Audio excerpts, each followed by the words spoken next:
Benvenuti su Misteri Nascosti. Qui ci addentreremo nei segreti più affascinanti e inesplorati del mondo esoterico e occulto. Ogni video vi condurrà in un viaggio unico tra verità celate e racconti misteriosi, per scoprire ciò che è nascosto agli occhi di molti.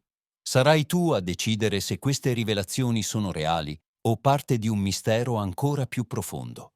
Preparati a esplorare l'ignoto insieme a noi. Iscriviti al canale per non perdere nessun capitolo di questa avventura tra i segreti più reconditi. Capitolo 5. Segreto rivelato. Dopo aver mangiato, Cesare e io ci ritirammo con discrezione nella camera occulta, sedendoci sul piedistallo del grande cilindro che comprendeva la struttura di spostamento del tempo. Scegliemmo di andare in fondo alla camera per mantenere la massima discrezione possibile. Potevo sentire l'enorme cristallo di rubino che si trovava proprio di fronte a noi, a poca distanza, avvolgermi con la sua sottile ed enigmatica energia, proveniente dalle profondità dell'universo. Aiden si era ritirato accanto alle grandi casse di stoccaggio, nel punto di sosta, fuori dal recinto della camera, e i tenenti Nicoara e Trugio si erano distesi nello spazio appositamente designato per dormire. Tutte le condizioni sembravano adatte per ascoltare il sorprendente racconto di Cesare, probabilmente il più importante che aveva condiviso con me fino a quel momento. Tuttavia, sentivo che la mia mente stava ancora inciampando su alcuni pregiudizi materialistici. Mi chiedevo come fosse possibile viaggiare nel tempo. Mi resi conto della debolezza dei miei pensieri, tanto più che ero lì, con le prove materiali davanti agli occhi, toccandole con mano. Colli di bottiglia energetici. Avvertendo la mia esitazione, Cesare iniziò a parlarmi con comprensione. Pensate che i viaggi nel tempo siano solo fantascienza? Beh, vi sbagliate. Se non altro perché io stesso ho avuto molte esperienze di questo tipo con questa installazione. O forse pensate che stia mentendo? Mi guardò in modo penetrante, mentre io arrossivo fino al bianco degli occhi, ma sentivo ancora la sorprendente resistenza della comprensione razionale, deformata conferita dal moderno sistema educativo. Da un lato credevo, dall'altro dubitavo. E tuttavia il desiderio dell'ignoto era così forte che volevo convincermi della giustizia del viaggio nel tempo. Poi Cesare mi dà il colpo di grazia, una grande sorpresa. Beh, avrete la possibilità di viaggiare nel tempo, proprio qui, utilizzando questa struttura. Naturalmente sono necessarie alcune condizioni, ma se le soddisfate non ci saranno problemi. Ho avuto un brivido. La forte emozione che provavo mi fece interrompere il discorso per qualche secondo. E a cosa si riferiscono queste condizioni? Ho chiesto con difficoltà. In primo luogo dipendono da un certo stato energetico e dal grado di purificazione dell'organismo. Dovete capire che muoversi nel tempo richiede l'attivazione di potenti energie, anche se molto sottili. Sapete bene che il tempo stesso è un'energia speciale e misteriosa, che può essere sfruttata con una certa scienza. E questa macchina aiuta a sfruttare l'energia del tempo? Non è possibile ottenere questo risultato da soli? In alcune situazioni un aiuto esterno può essere prezioso per facilitare l'accesso a una visione chiara, soprattutto quando sono coinvolti i cosiddetti cliché akashici. Essi rappresentano una sorta di registrazione sottile di tutto ciò che è accaduto o accadrà nell'universo. Naturalmente, per quanto riguarda il futuro, le cose sono più sfumate. Ma il passato è sempre chiaro, perché implica una scelta già fatta. Naturalmente, lo spostamento temporale è perfettamente realizzabile anche con le proprie forze, ma ciò richiede che la struttura energetica personale sia pura e altamente attivata a un certo livello. Avevo letto e ricercato molto sulla fisiologia sottile dell'essere umano. Nella vasta biblioteca di Elinor avevo trovato molte opere esoteriche sulla teoria e la pratica dello yoga e di altri sistemi spirituali orientali, che descrivevano in dettaglio i 7 principali centri di forza sottile dell'essere umano, i centri di forza secondari, i percorsi energetici sottili attraverso i quali l'energia scorre e le loro interazioni reciproche. Avevo capito, ad esempio, che c'era una precisa corrispondenza tra un centro di forza sottile, che nella terminologia indù si chiama chakra, e uno o più organi all'interno del corpo umano. Sapevo che questa esatta corrispondenza è molto complessa e si estende anche al livello psichico, a livello dell'attività quotidiana, a livello mentale e spirituale. Ero sorpreso e allo stesso tempo contento che Cesare avesse tirato fuori questi aspetti sottili e meno conosciuti, che definiscono la nostra esistenza fin nei minimi dettagli. Mi ricordai che tempo fa mi aveva spiegato che ogni azione o risultato fisico è in realtà la concretizzazione di un'azione a un livello sottile superiore. Così ho potuto facilmente concludere che le nostre capacità sono un riflesso diretto della condizione energetica dei centri di forza nella nostra struttura sottile. Mi resi subito conto che per essere capace di certe azioni efficaci è necessario che la mia aura energetica sia forte e purificata. Cesar mi ha spiegato che questo si riduce essenzialmente alla purificazione e all'attivazione dei centri di forza sottili del mio essere. Il ruolo della conoscenza e delle tecniche praticate non è altro che quello di rimuovere ciò che ostacola la libera circolazione dell'energia benefica nel nostro essere. Un chakra fortemente attivato e ben purificato conferisce una grande forza interiore, che all'esterno può tradursi in un'influenza specifica molto forte e in alcuni poteri sovrumani. Naturalmente questi poteri differiscono da un chakra all'altro, ma il principio per ottenerli è lo stesso: la purificazione e l'attivazione molto forte dei centri di forza sottili. Se questo processo viene realizzato con pazienza, competenza e perseveranza, si traduce in una vera e propria evoluzione spirituale dell'essere umano, la cui comprensione e conoscenza si ampliano notevolmente. È proprio così che mi ha detto il dottor Sien, risposi entusiasta. Le 5 tecniche tibetane contenute nel rotolo segreto sono in grado di condurre chi le pratica con costanza a grandi realizzazioni spirituali, compresi i poteri paranormali. Ma mi ha anche detto che le 5 tecniche non devono essere rivelate fino a 2 anni dopo aver ricevuto la pergamena, e poiché questo periodo è passato, sto pensando di renderle già note. Io stesso le pratico da tempo, ma l'ho tenuto segreto. Volevo che fosse una piacevole sorpresa per voi. Lo è davvero, rispose Cesar sorridendo, ma devi sapere che avevo già notato evidenti cambiamenti energetici nella tua aura. Nulla è casuale. Il tuo destino, i tuoi sforzi nella pratica, il lavoro spirituale che svolgete, le vostre buone intenzioni e le azioni che compite sono correlate e alla fine hanno la loro causa in un'evoluzione energetica incisa nella vostra struttura sottile, cioè nei corpi sottili del vostro essere.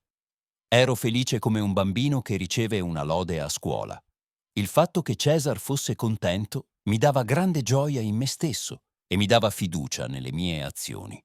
Tuttavia, ero ben consapevole di essere solo all'inizio del mio viaggio e di avere ancora molta strada da fare prima di raggiungere un livello di energia e di coscienza molto elevato. Ultimamente le mie preoccupazioni tendevano soprattutto alla purificazione dell'essere e quindi ero molto interessato alle spiegazioni di Cesare. Pensavo che l'agente principale di un tale processo non potesse essere altro che l'energia sottile che dovevo catturare consapevolmente e convogliare nella mia struttura sottile attraverso canali energetici molto sottili, che nella terminologia specialistica sono chiamati nadi. Ho chiesto a Cesar di approfondire questo aspetto e allo stesso tempo di farmi capire la connessione con gli aspetti energetici sottili che determinano il potere paranormale del viaggio nel tempo. A parte la fantascienza, che tratta l'argomento solo da un punto di vista letterario, i pochi libri che conoscevo che descrivevano il viaggio nel tempo da una prospettiva scientifica non erano accessibili per me. Mi sarebbe piaciuto conoscere il lato nascosto delle cose, la radice causale di ciò che determina questa straordinaria capacità paranormale. Ovviamente mi sembrava intimamente legata a una certa frequenza vibrazionale dell'energia che coinvolge l'attività di uno o forse più centri di forza sottili. Si può arrivare in tempi relativamente brevi a sentire l'energia che scorre nel corpo, proprio come l'elettricità scorre nei fili di una casa, mi ha detto Cesar. Ma quando la corrente smette di scorrere attraverso i fili, dobbiamo intervenire. Nell'analogia che ho fatto con la struttura energetica sottile dell'essere umano, questo intervento può consistere, ad esempio, nel dirigere consapevolmente il respiro verso determinate aree del corpo fisico con l'aiuto della mente, per rimuovere i blocchi energetici. Anche se a volte si può ignorare la causa di questi blocchi, l'applicazione preventiva di tecniche appropriate garantirà il processo di purificazione. Tutti noi abbiamo degli squilibri energetici di cui dobbiamo essere consapevoli per poter indirizzare correttamente l'energia. È importante rendersi conto che questi squilibri, che di fatto sono le impurità energetiche, si manifestano non solo nel corpo fisico, ma anche a livelli più sottili, cioè quello emotivo e intellettuale. In fondo, così come il corpo è alimentato da energie specifiche, anche la mente è alimentata da energie specifiche. Le esperienze che vivete, i vostri sentimenti, le vostre intenzioni, i vostri pensieri, le vostre idee, sono tutte energie sottili modulate su diverse frequenze vibrazionali. I blocchi energetici di cui parlo sono fondamentalmente alcune impurità sottili, che indicano anch'esse se una vibrazione energetica, anche se grossolana. Allora i canali energetici appaiono bloccati e l'energia pura non scorre più liberamente. Se un coagulo ostruisce un vaso sanguigno, la circolazione sanguigna è in gran parte bloccata, con effetti collaterali negativi. Lo stesso accade con le impurità sottili, che ora vi spiego. Ricordate che tutto ciò che sentite, pensate o agite è il risultato diretto di una condizione energetica più o meno pura nel vostro corpo. Quando si manifestano, gli squilibri energetici sottili si manifestano nel corpo fisico come dolore. Sono rimasto sbalordito dalla complessità di queste interazioni, ma anche dall'ignoranza che affligge la nostra corretta comprensione delle cose e la nostra percezione di ogni momento. Ho chiesto a Cesare se anche quest'ultima potesse essere influenzata da squilibri energetici. Naturalmente, l'influenza dei colli di bottiglia abbraccia l'intero spettro della nostra attività di esseri umani, ha risposto. Possono essere legati ai sensi, oppure possono influire sulla qualità delle nostre relazioni con gli altri o con l'ambiente. Alcune persone, ad esempio, sono infastidite dalle basse temperature, altre dalle alte temperature, altre non riescono a esprimere i propri sentimenti, altre sono aggressive, altre sono egocentriche, altre non sopportano le spezie, altre hanno le articolazioni rigide, altre non sentono bene. Vi rendete conto, credo, che gli esempi sono innumerevoli. Tutti indicano determinati tipi di squilibri energetici, impurità in un'area o in un'altra del corpo. In definitiva, hanno un legame diretto con l'attività dei centri di forza sottili dell'essere umano e la influenzano negativamente.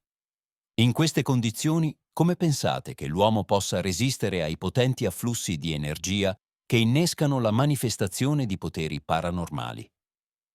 Le impurità accumulate nel corpo e nella mente sono causa di un'estrema complessità, cose spiacevoli che colpiscono noi e gli altri, malattie, fallimenti, emozioni negative, mente disturbata, tensioni del corpo, respirazione irregolare. Quello che voglio dirvi è che comunque si manifestino questi squilibri e che sono il risultato di decisioni prese in passato. Certe azioni, modi di agire e pensieri che si sono manifestati molto tempo prima hanno naturalmente attirato certi tipi di energie. Se quelle azioni erano cattive, anche le energie corrispondenti sono grossolane e impure, causando blocchi più o meno gravi. A questo punto tutto si complica e la maggior parte delle persone che si trovano in una situazione del genere non sono sempre in grado di valutare chiaramente il problema. Ci sono molti modi per uscire da una situazione di disagio, che inevitabilmente ha le sue radici in un blocco energetico. Tutto dipende da ciò che accade dentro e intorno a noi e da quanto chiaramente percepiamo la situazione. Questo include tecniche ed esercizi spirituali? Ho chiesto con curiosità. Naturalmente, non mi riferisco solo ai processi meditativi. Un aiuto esterno può essere prezioso per facilitare l'accesso a una visione chiara e per iniziare a eliminare i blocchi che impediscono il fluire regolare dell'energia nel nostro essere.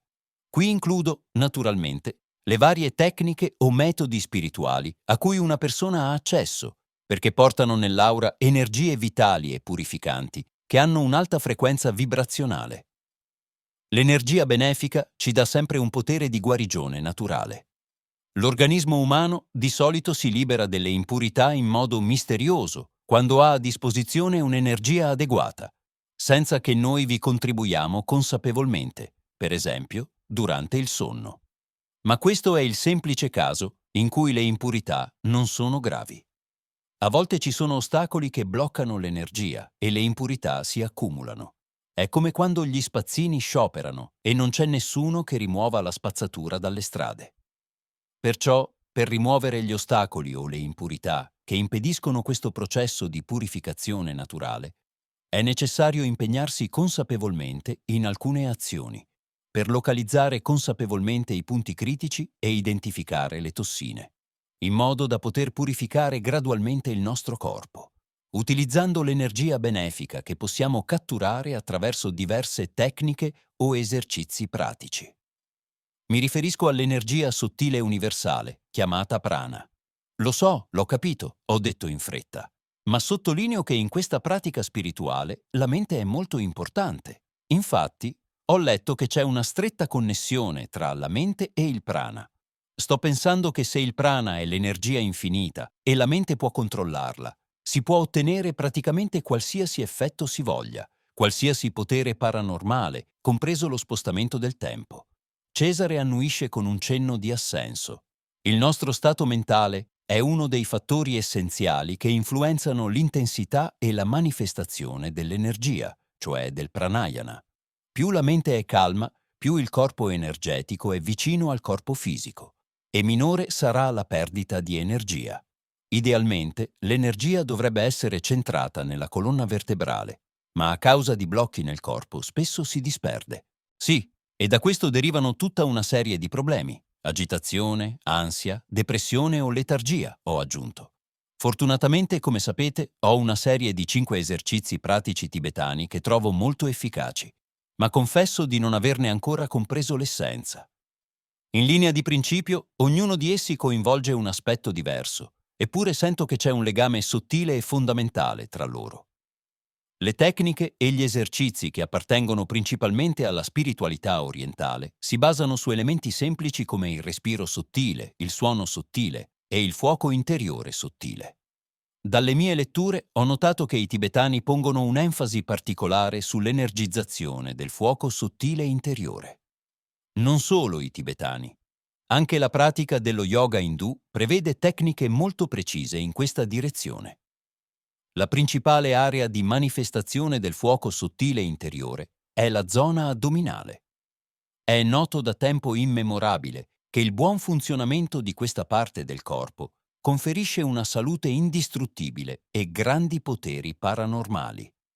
Ma tutto questo è legato all'attivazione molto potente del fuoco interiore. Sono stati escogitati molti modi per farlo, alcuni dei quali molto segreti, come, ad esempio, la terza tecnica del gruppo di 5 della pergamena tibetana di cui mi avete parlato. Preso separatamente, il fuoco interiore digerisce gli elementi utili del cibo, elimina quelli inutili e mantiene costante la temperatura corporea. Tuttavia, le impurità presenti nel nostro essere possono essere rimossi solo con mezzi più potenti. È come se volessimo eliminare il calcare che si forma all'interno dei tubi dell'acqua di una casa, utilizzando l'acqua del rubinetto. Dobbiamo aggiungere all'acqua una sostanza chimica più forte del calcare, che agisca su di esso e lo dissolva. Allo stesso modo, per purificare il corpo, dobbiamo utilizzare una forza capace di eliminare le impurità, e questa forza è principalmente il fuoco sottile interiore. Deve però essere combinato con il respiro sottile, perché la sua forza e la sua efficacia diventino straordinarie. Questa idea è molto antica e si basa sulla constatazione che esiste un legame naturale tra il fuoco interiore e il respiro sottile e, inoltre, si è osservato che l'uso del pensiero dà ancora più forza a questa associazione. Per esempio, si può accompagnare l'inspirazione con una visualizzazione mentale del respiro, che entra in contatto con il fuoco sottile, e l'espirazione con una visualizzazione di questo fuoco associato al respiro che si sposta in una particolare parte del corpo. Poi, Nella pausa che segue l'inspirazione si può amplificare notevolmente il fuoco interiore e la sua connessione con il respiro sottile. Esistono anche alcune posizioni specifiche del corpo che possono energizzare ulteriormente il fuoco e orientarlo in determinate direzioni. Stai dicendo che se mi siedo in una di queste posizioni posso dirigere il fuoco sottile dove voglio nel mio corpo? Chiesi stupito. Sorridendo, Cesare spiegò: no, sarebbe troppo facile e comodo. Non basta mettere il corpo in una certa posizione perché l'energia del fuoco sottile interiore raggiunga la zona indicata, così come il semplice fatto di mettere delle spine non accende automaticamente il fuoco. Chi deve intervenire il pensiero e bisogna dirigere l'attenzione in modo da ottenere le trasformazioni desiderate. Vedete dunque quanto sia importante l'azione di purificazione della struttura fisica e sottile. Nel caso particolare dello spostamento temporale, essa è tanto più necessaria, in primo luogo perché vi dà la capacità di trasmettere grandi energie attraverso il corpo e in secondo luogo perché vi aiuta a percepire molto chiaramente i cliché akashici. In effetti, il viaggio nel tempo è un accesso ai cliché akashici universali a livello di coscienza. I luoghi comuni dell'Akashic. Sai, non mi è molto chiaro questo tipo di viaggio con la coscienza, dissi a Cesare. Stai dicendo che devo accumulare una certa quantità di energia nel mio corpo per viaggiare nel tempo? È piuttosto necessario sintonizzarsi su una certa frequenza di vibrazione energetica specifica del centro di forza alla base del collo.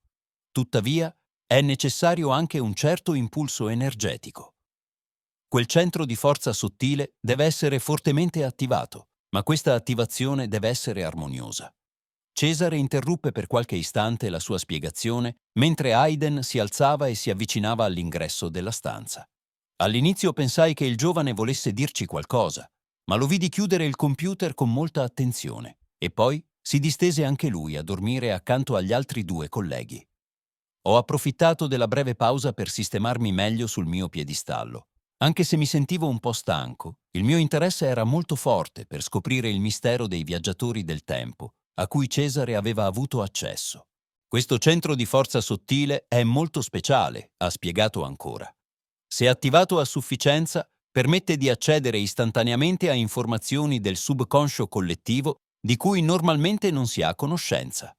Per questo motivo il centro di forza sottile del collo è associato all'intuizione, che è una forma speciale di conoscenza, ben oltre il consueto percorso razionale di apprendimento. La conoscenza intuitiva è diretta e multidimensionale e proviene dal regno sovramentale, non ha bisogno di fasi successive di assimilazione dell'apprendimento. Temo di non capire bene, dissi timidamente. Vi faccio un esempio molto chiaro. Pochi sanno che ogni libro scritto e poi pubblicato ha una proiezione sottile nei piani invisibili. Ciò significa che non dobbiamo leggere un libro, ma semplicemente avere accesso telepatico alla sua rappresentazione sottile e quindi possiamo accumulare quasi istantaneamente le informazioni contenute in quel libro. Ok, ma questo mi sembra già un potere paranormale speciale, dissi. Proprio così. Non è più necessario leggere un libro da cima a fondo, ma si può accedere direttamente alle informazioni contenute nelle sue pagine per via telepatica, intuitiva, nei piani sottili della creazione. Tuttavia possiamo parlare anche di altri livelli, un po' più bassi, di attivazione di questo centro di forza sottile. Per esempio, chi ha qualche dote in questo senso può aprire un libro, in alcune situazioni, esattamente alla pagina che contiene le informazioni più importanti. Questo non è casuale, ma è legato a certi sistemi di sincronizzazione interiore che collegano la loro coscienza alle informazioni contenute in quell'opera. Per inciso, ogni centro di forza sottile rivela tali misteri e può collegare l'essere umano a colossali energie dell'universo. Mi venne improvvisamente in mente Ottaviano, il collega di Cesare durante il suo addestramento nella base segreta di B, che il ragazzo aveva la straordinaria capacità di prevedere il futuro con un margine di oltre 20 ore. In effetti, Ottaviano è un buon esempio per illustrare cosa significa attivare fortemente il centro di forza nel collo. Dimostrava di avere già la capacità di muoversi nel tempo con la coscienza. Naturalmente il ragazzo non aveva padroneggiato molto bene questo potere, poiché non mostrava la stessa capacità per quanto riguarda il passato. Inoltre, il margine temporale nel futuro era relativamente piccolo, ma è un buon esempio in questa cornice di discussione. Hai saputo qualcos'altro su di lui? Chiesi con curiosità. Immagino che una persona del genere possa essere stata usata per scopi poco ortodossi. Purtroppo è morto più di 10 anni fa. Dopo aver assunto la direzione del Dipartimento Zero, ho letto il suo fascicolo d'archivio. Hanno fatto di tutto per salvarlo, ma alla fine la tubercolosi l'ha preso. Rimanemmo in silenzio per qualche istante. Poi chiesi a Cesare: Ok, e perché non ho la capacità di prevedere il futuro a piacimento o di viaggiare nel tempo? Dopotutto, abbiamo a disposizione tutto il prana universale. Questo è vero, ma ricordate che l'energia deve essere prima immagazzinata in modo appropriato, modulata a certe frequenze vibrazionali molto alte e solo dopo utilizzata per compiere azioni specifiche, anche di natura paranormale. Per esempio, se voglio estendermi fino a livello sottile nel piano astrale, allora devo avere quella specifica energia nel mio corpo astrale, che viene catturata attraverso uno specifico centro di forza.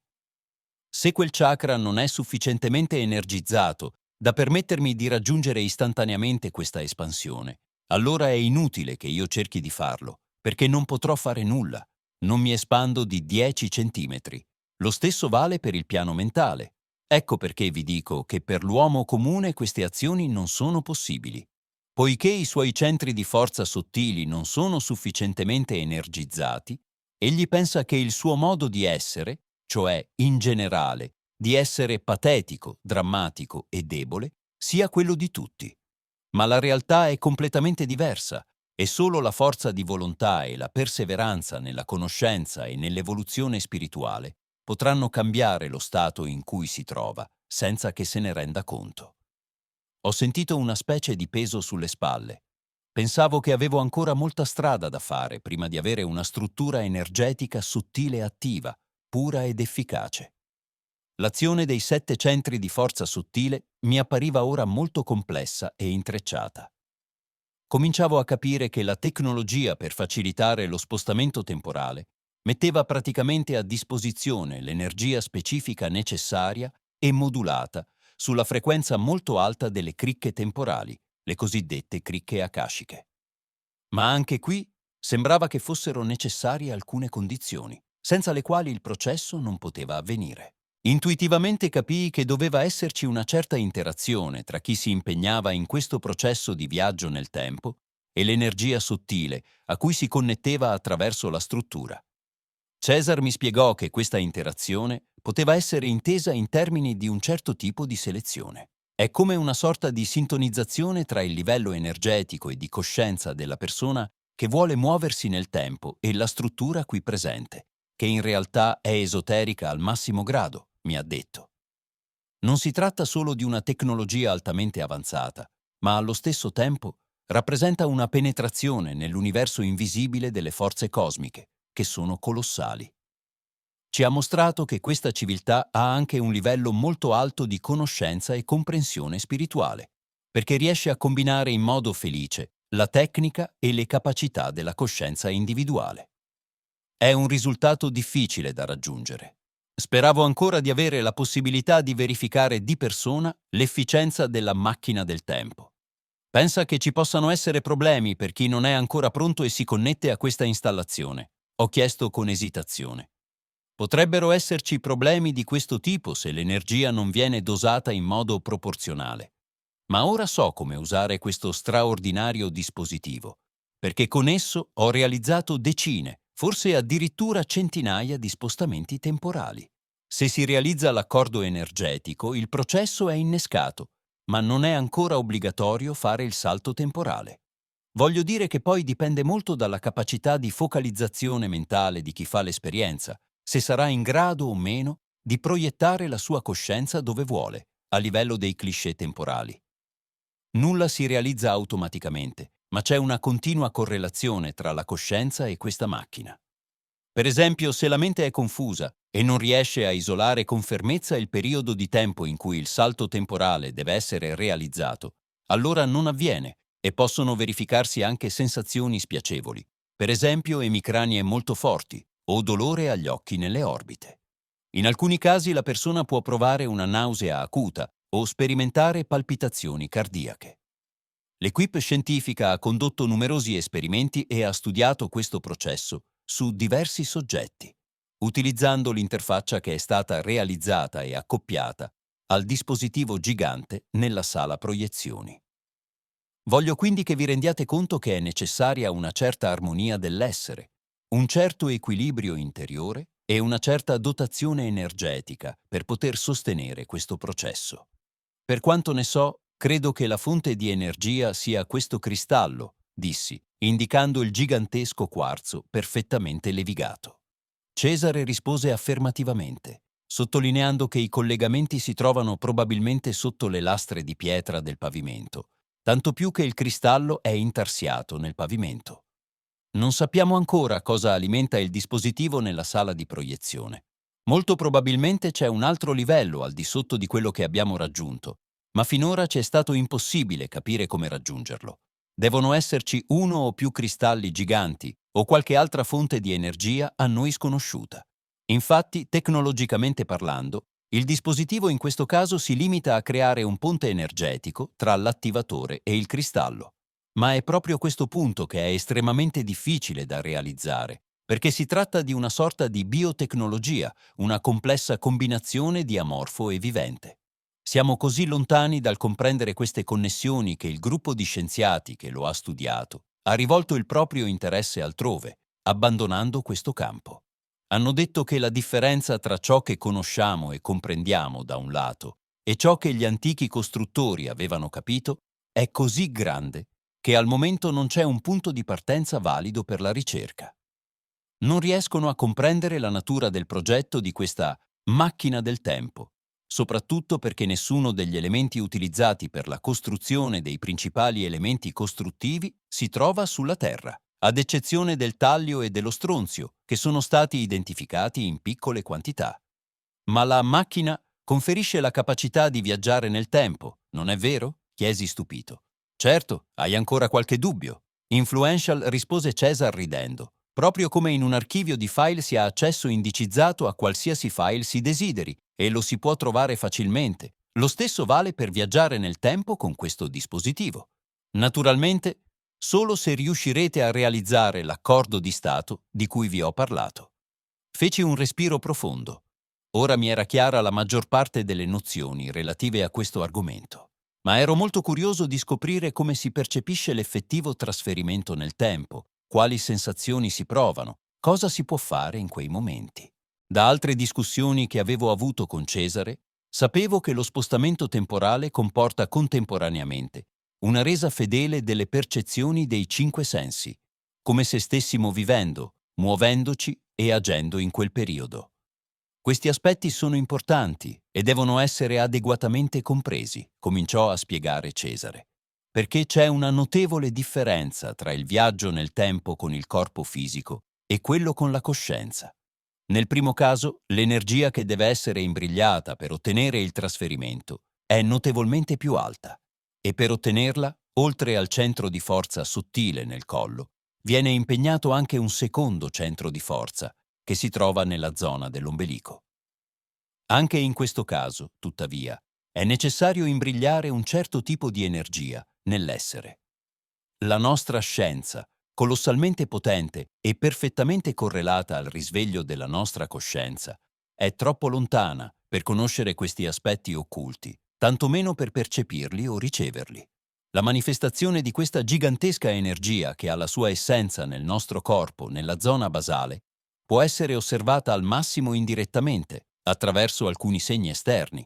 Tuttavia, come vi ho detto, la sua azione nel nostro essere è infinitamente più percepita a livello della coscienza, che per i ricercatori è ancora un oggetto di lavoro piuttosto incerto e allo stesso tempo molto particolare. Questa gigantesca forza cosmica è, infatti, un elemento fondamentale per il nostro progresso ed evoluzione spirituale. Inoltre, La maggior parte dei poteri paranormali si manifesta come risultato del suo risveglio più o meno accentuato nel nostro corpo. L'azione di questa energia colossale è così complessa da abbracciare tutte le sfere di manifestazione dell'essere umano, da quella fisica alla coscienza cosmica e a Dio Padre. Ma dovete rendervi conto che agisce proprio come un uomo che dorme. All'inizio sogna e non è nemmeno consapevole di avere un corpo fisico, di esistere su questo piano. Poi, quando si sveglia, socchiude lentamente gli occhi, ma la sua visione è offuscata e la sua percezione confusa. A poco comincia ad abituarsi all'ambiente circostante e la sua coscienza diventa sempre più vigile. Comincia a stendere le braccia e le gambe, mentre gli oggetti intorno a lui diventano sempre più chiari. Infine si alza in piedi, completamente sveglio e pronto all'azione. Vi ho fatto questo esempio analogico per darvi una comprensione almeno approssimativa del modo in cui questa energia colossale che esiste in ognuno di noi tende a manifestarsi. Ora, supponendo che vi rendiate conto della proiezione temporale con il corpo fisico, le limitazioni che sono insite qui, nel presente che state vivendo, si trovano anche nella realtà spazio-temporale passata o futura in cui vi state muovendo. Da certi punti di vista potrei dire che è ancora più difficile. Ci sono certe azioni in cui non si dovrebbe intervenire, perché allora si interrompe la continuità della realtà passata e allora le cose si complicano. Bisogna mantenere il proprio stato di incognito e bisogna anche avere la capacità di tornare al proprio tempo. Di solito, proiezioni temporali di questo tipo, che coinvolgono anche il corpo fisico, si realizzano solo a scopo di missione da esseri spiritualmente evoluti. Tuttavia, l'accesso fisico a periodi di tempo passati o futuri è tecnologicamente possibile anche per altre persone, ma ci sono altre barriere che non affronterò ora. Tuttavia, la speculazione scientifica competente sulla possibilità di viaggiare nel tempo, nel senso che non può essere realizzata praticamente, è completamente fuori dalla realtà e ha solo una base teorica apparente. I cosiddetti paradossi e le impossibilità non costituiscono un grosso impedimento nel caso della proiezione temporale con il corpo fisico. Tuttavia, si tratta di una questione di cosiddetto buon senso spirituale, che implica l'osservanza di alcune leggi universali. Ma queste leggi vanno ben oltre le leggi del piano fisico, per portata e sottigliezza, e per questo motivo non possono essere adeguatamente comprese dagli scienziati contemporanei. Il tempo è un'energia che può essere conquistata, è vero, con grande difficoltà, ma può comunque essere correttamente compresa e assimilata in modo tale da consentirci di accedere senza ostacoli ai suoi misteri. Allora significa che la proiezione della coscienza nel tempo è un po' più facile e sicura, ho capito. Certo, e posso dire che è ancora più ricco di percezioni rispetto alla prima variante. Come mai? Ho esclamato incredulo.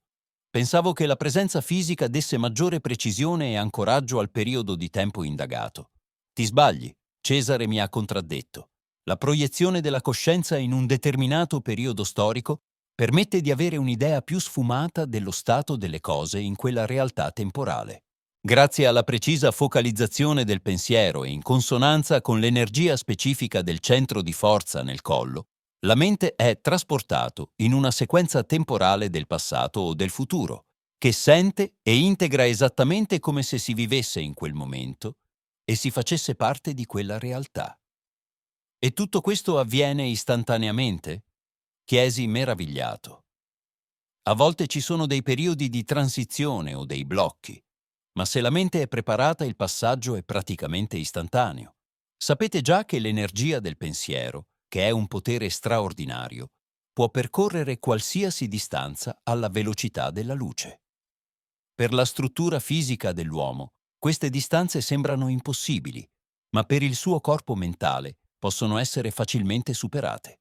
Per esempio, si può visitare il luogo più lontano, galassie del cosmo in poche frazioni di secondo, ma implica che dovete avere piena fiducia in voi stessi e nelle vostre capacità mentali, sapere come agire e poi applicare effettivamente questa conoscenza. In questo modo si può arrivare ovunque si voglia. Ma perché dici che dovrei avere una così grande fiducia in me stesso? Ero perplesso. In generale, infatti, si tratta di un aspetto essenziale della vita che dovrebbe diventare un'abitudine di ogni momento. In particolare, l'uomo può muovere il suo corpo mentale istantaneamente, ma per questo deve avere piena fiducia nella qualità della mente di potersi muovere fulmineamente ovunque il pensiero la indirizzi. Se la fiducia è totale, la proiezione è istantanea. Ma c'è chi è più sofisticato e argomenta sulla base della fede, immaginandola come un oggetto ausiliario. In realtà la fede fa parte del processo di proiezione mentale e di ogni altro processo esistente nella creazione. Una volta che il pensiero si è concentrato con forza, ad esempio, sul periodo storico in cui si desidera proiettarsi, l'energia viene modulata in modo da avere accesso esattamente ai cliché akashici che interessano. E poi sento tutto come se fossi lì, come se stessi vivendo in quel momento, in quel periodo di tempo. Ho ripetuto ciò che avevo imparato, per comprendere meglio questo aspetto. In effetti, volevo che Cesar approfondisse informazioni di questo tipo e soprattutto che mi parlasse di alcuni viaggi nel tempo che ha fatto. Naturalmente. In sostanza, i cliché akashici sono registrazioni sottili su un vettore sensibile, che nella spiritualità orientale è chiamato akasha. Questo si traduce come etere, nel senso di uno spazio di natura sottile e infinita. In esso è registrato tutto ciò che è connesso ai 5 livelli della manifestazione universale. Per l'essere umano, questi livelli rappresentano le percezioni attraverso i 5 sensi: olfatto, gusto, vista, tatto e suono. A rigor di logica, capite che se tutti gli aspetti sono registrati in questa dimensione sottile della cascia, possono essere evocati anche in seguito attraverso il centro di forza nel collo. Se volete vedere, sentire o assaporare un aspetto particolare di centinaia, migliaia o decine di migliaia di anni fa, da questo pianeta o da un pianeta di un'altra costellazione, allora attivando con questo chakra potrete avere accesso immediato a queste registrazioni sottili e potrete rendervi conto di ciò che è accaduto in quel momento. All'inizio, la proiezione temporale potrebbe non essere completa, quindi potreste essere in grado di accedere solo a uno o due dei 5 aspetti sensoriali del registro akashico, ma alla fine potrete ottenere un controllo perfetto sulle 5 bande di informazione percettiva dei cliché temporali. Mentre ascoltavo queste spiegazioni, le ho messe in relazione con diverse situazioni della mia vita in cui ho avvertito chiaramente la manifestazione sensoriale di percezioni legate ad antichi luoghi storici che avevo visitato. Mi piacciono molto questi luoghi, rovine, siti archeologici e tutto ciò che ha una grande carica storica. Visitavo questi luoghi quando ne avevo la possibilità e spesso sentivo una specie di energia che mi avvolgeva da tutte le parti e creava una sensazione speciale. Ho condiviso queste impressioni con Cesare e lui mi ha confermato che erano legate a un accesso incipiente di cliché akashici. Le esperienze speciali che avete vissuto sono legate esattamente alle esperienze akashiche di quel luogo quando era attivo. A seconda del grado di energizzazione del centro della forza sottile nel collo, potete rivivere più o meno accuratamente quei tempi. Se questo chakra è fortemente attivato, si può persino rivivere quei luoghi esattamente come erano centinaia o migliaia di anni fa, animati da persone, strade, situazioni, modi di pensare. In questo caso avete già realizzato una vera e propria traduzione temporale. E l'installazione qui aiuta a realizzare una proiezione perfetta nel tempo, chiesi, guardando il cilindro dietro di me e sentendo già il brivido dell'ansia di verificarlo. Non solo proietta la coscienza quasi immediatamente in qualsiasi periodo temporale si desideri, ma permette anche di spazzare le zone temporali fino a trovare o scoprire ciò che si vuole veramente. Allora siete come una presenza in movimento in un'area temporale e le percezioni sono molto complesse e intuitive. Potete accedere a molte informazioni in modo istantaneo e vi arrivano simultaneamente, in modo multidimensionale, se capite cosa intendo. Non capivo bene, ma speravo sinceramente di poterlo scoprire presto, attraverso l'esperienza personale. Tuttavia, i miei sentimenti erano divisi. Ero inquieto al pensiero che non sarei stato in grado di concentrarmi abbastanza a lungo per innescare il processo di traduzione e, inoltre, non potevo essere sicuro che la mia struttura fisica e sottile avrebbe resistito all'afflusso di energia dell'installazione. Al momento però volevo conoscere la risposta a una domanda che mi tormentava. A mio parere, il volume delle registrazioni akashiche tende a essere infinito, perché anche il numero di eventi possibili è praticamente infinito. Ciò significa che queste registrazioni possono essere inserite solo in un universo, che deve essere a sua volta infinito. Non voglio sembrare filosofico ora, ma mi sembra un buon momento per capire questo punto intrigante. Cesare annuì con approvazione e disse: da questo punto di vista le cose non sono così complicate. Considerate che Dio è infinito, e se anche la sua creazione fosse infinita, sorgerebbero alcuni paradossi e inconvenienti concettuali. Pertanto, la risposta corretta è che gli universi creati da Dio sono finiti.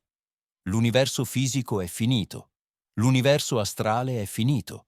Sebbene sia straordinariamente grande rispetto all'universo fisico, e anche l'universo causale è finito, sebbene sia enorme rispetto all'universo astrale. Eppure sono così giganteschi che alla nostra mente appaiono infiniti. Per esempio, se foste una goccia d'acqua nell'Oceano Atlantico, potreste dire che in confronto l'intero oceano, che è miliardi di volte più grande di voi, è infinito. Eppure sappiamo fin troppo bene che è finito, è delimitato. Sulla base di questa analogia, possiamo dire che i tre universi della creazione sono finiti, anche se alla nostra percezione mentale appaiono infiniti. Ma i tre universi fondamentali sono contenuti nella sfera totale che è Dio Padre, e solo questa sfera è veramente infinita, assoluta e senza confini. In questo caso, ho detto, il nostro universo sembra essere il più piccolo. È quasi incredibile se si considera che questa piccolezza, secondo gli scienziati, si estende per oltre 15 miliardi di anni luce. Sì, è colossale, ammette Cesare, eppure, nonostante le sue dimensioni, che a noi sembrano davvero gigantesche, la spiritualità orientale assimila in una certa misura l'universo fisico con un residuo. Esso appare così piccolo e insignificante rispetto alla sfera della coscienza di Dio, da poter essere paragonato a un granello di polvere gettato da qualche parte nell'atmosfera. Questa atmosfera corrisponderebbe all'universo astrale e l'universo causale sarebbe lo spazio che circonda questo pianeta. Ma tutti questi universi sono contenuti nell'universo divino, che è infinito. Mi sentivo come se tutto il mio essere fosse travolto dal brivido di questa infinita grandezza.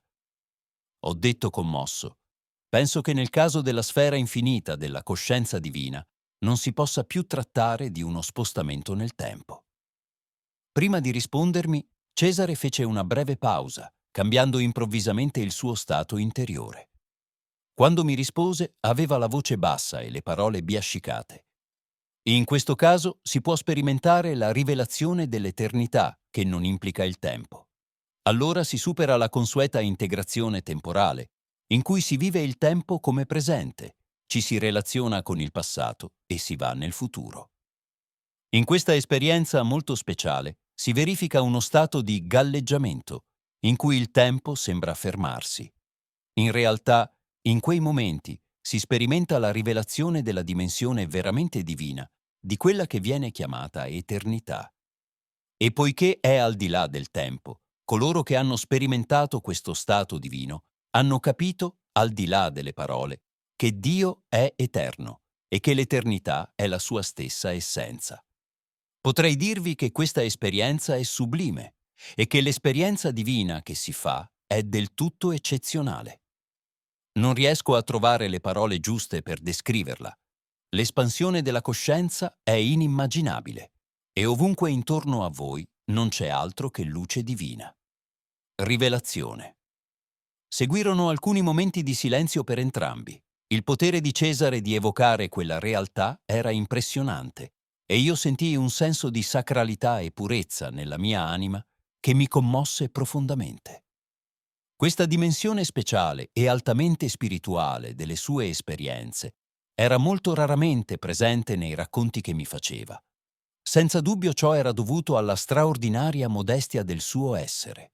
Alla fine osai tornare al corso originario della conversazione, chiedendogli timidamente qual è stata la proiezione temporale che l'ha colpita di più. Vidi come rimaneva immobile, appoggiato delicatamente al piedistallo su cui ero seduto, e con l'espressione di un sublime sentimento interiore impressa sul volto. È stato il primo tentativo di usare la macchina del tempo negli ultimi giorni, trascorsi qui con la prima spedizione.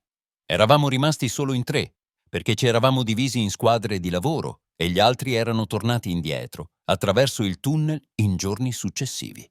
Questo metodo è stato il risultato delle osservazioni fatte durante il viaggio di andata. Abbiamo concluso che il modo più efficiente di viaggiare era in squadre di 4 o 5 uomini. Conoscevo questi dettagli grazie ai precedenti resoconti che Caesar mi aveva fatto più di un anno fa su alcuni elementi delle spedizioni che aveva intrapreso. Tuttavia, mi aveva parlato molto poco delle sue esperienze di spostamento temporale in relazione ad alcuni aspetti dell'immediato futuro dell'umanità. La maggior parte degli esseri umani è talmente scollegata dalla complessa realtà dell'universo che non è in grado di affrontare il delicato tema del viaggio nel tempo. A causa della falsa educazione scientifica ricevuta, immaginano che la proiezione temporale sia impossibile o, nel migliore dei casi, difficile da realizzare. Se analizziamo la situazione più da vicino, ci rendiamo conto che questo strano atteggiamento nei confronti del tema del viaggio nel tempo reale non è solo il risultato dell'ignoranza o della mancanza di apertura mentale, ma anche un'azione riflessa di difesa contro ciò che potrebbe essere scoperto scoprendo la verità storica. E qui devo dirvi che possono sorgere grossi problemi, così grandi e praticamente in tutti i settori dell'attività umana, che potrebbero devastare tutta la vita sul pianeta. Ci sono incredibilmente tante bugie che hanno nascosto verità essenziali nel corso della storia. Alcune di esse sono molto gravi. Ho visto qualcosa di simile nelle proiezioni olografiche del Bucegi, dissi, un po' consapevolmente. Alcuni degli eventi che si sono verificati e che ho avuto l'opportunità di osservare e vivere in dettaglio sono così commoventi da suscitare un profondo senso di tristezza per il fatto che siano stati mistificati o distorti nel tempo per servire interessi completamente diversi. Per ogni viaggio nel tempo che ho fatto, c'è un rapporto scritto, al quale hanno accesso solo il presidente, il generale Obadea, un alto rappresentante del clero e una commissione speciale di 4 scienziati sotto contratto molto stretto. Anche la parte americana, che ha costruito l'interfaccia per adattarsi e collegarsi all'enorme installazione nella sala proiezioni, ha accesso illimitato a queste informazioni e addestra i propri soggetti a effettuare gli spostamenti temporali. Immagino che il programma sia piuttosto impegnato, ho detto piuttosto sorpreso. Se si mantiene una corrispondenza temporale con la realtà in cui viviamo, non credo che ci sia abbastanza tempo per seguire troppi eventi, soprattutto se si sviluppano su un periodo più lungo. Mi rendo conto che la vostra idea di come si svolge una proiezione temporale è un po' meccanica. Ripeto, allora le percezioni sono simultanee e la conoscenza degli aspetti specifici di quel periodo è intuitiva, nel complesso. Inoltre, vi ho detto che esiste la possibilità di spazzare i cliché akashici. In questo caso, l'aiuto della struttura è essenziale, perché è stata progettata in modo tale da poterlo fare molto facilmente, purché si rimanga concentrati sul periodo di tempo in questione. L'energia sottile necessaria viene modulata dal pensiero attraverso il grande cristallo. È sufficiente desiderare un movimento in avanti o indietro in quel segmento di tempo, e ciò avviene automaticamente se la mente rimane concentrata. Se dovessi definirlo in modo generico, il processo assomiglia a una sorta di riavvolgendo avanti e indietro i cliché akashici di un certo periodo di tempo che è stato scelto, ma naturalmente le cose appaiono solo così, In realtà è ancora più facile. Ma perché è rimasto così colpito da quella prima proiezione nel tempo con l'aiuto dell'installazione qui? Gli ho chiesto con curiosità. Caesar mi fece segno di avvicinarmi al cilindro. Prima di collegarmi ai sensori di cristallo, non ero affatto sicuro dello scopo di questo dispositivo. Ho deciso di provarlo personalmente e mi sono collegato qui. Mentre diceva questo, Cesare indicò la parte superiore del cilindro, dove c'era un'ampia fascia metallica in cui erano intarsiati qua e là alcuni cristalli. Da questa fascia scendeva verticalmente un'altra sottile fascia metallica, dello stesso materiale, ma più larga di quella corrispondente alla zona della fronte. Entrava nel pavimento di pietra della stanza e per tutta la sua lunghezza aveva anch'essa piccoli cristalli colorati posti a intervalli regolari. Cesare mi spiegò che, per realizzare la proiezione in tempo, era necessario che la schiena e la colonna vertebrale fossero incollate alla striscia metallica. È molto flessibile, ma allo stesso tempo stabile quando viene premuto. L'installazione sembra molto semplice, ma la vera tecnologia sta nella struttura del metallo che compone la fascia e nelle specifiche frequenze vibrazionali dei cristalli. Ma sono assolutamente certo che ci sono altri aspetti di sottigliezza che non possiamo ancora comprendere o osservare. L'installazione nella sala di proiezione è un po' più complicata, ma ora so che serve allo stesso scopo. Su sollecitazione di Cesare mi sedetti eccitato sulla piccola piattaforma all'interno del cilindro, finché la mia testa arrivò sotto l'ampia fascia di cristalli. Vidi che poteva essere inclinata per mezzo del braccio che la fissava nel materiale semitrasparente del cilindro. Senza dubbio, quel metallo aveva delle proprietà straordinarie, perché poteva essere molto flessibile, ma anche estremamente rigido. Tutto dipendeva, come mi informò Cesare, dalla forza della mano. È un metallo intelligente e siamo ancora lontani dallo scoprire tutti i suoi misteri, ha detto. Ma l'interazione con l'aura umana è straordinaria. In effetti, sebbene la striscia di metallo con i cristalli non mi toccasse la fronte, né la mia schiena fosse appoggiata all'altra striscia di metallo, sentii chiaramente un brivido inspiegabile e continuo nel mio corpo, dai piedi alla testa. Ma contenni al meglio la mia eccitazione e chiesi a Cesare di continuare la sua storia.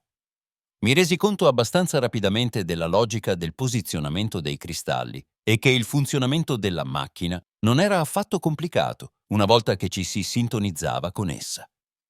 Ho capito che il punto importante era il potere di concentrazione della mente.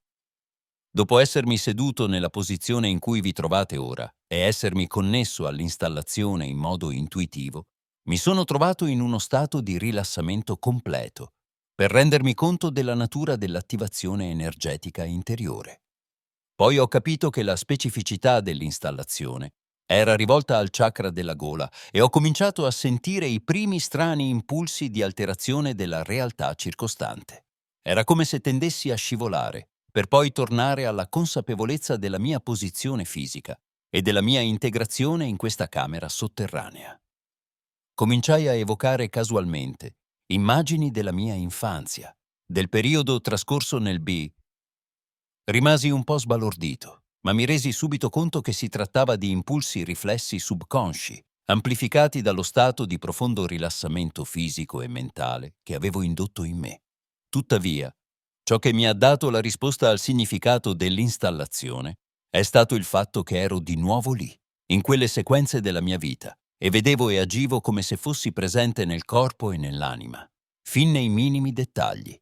Era come se fossi entrato improvvisamente in una stanza in cui si stava svolgendo quell'atto di vita, completamente diverso da quello che stavo vivendo ora.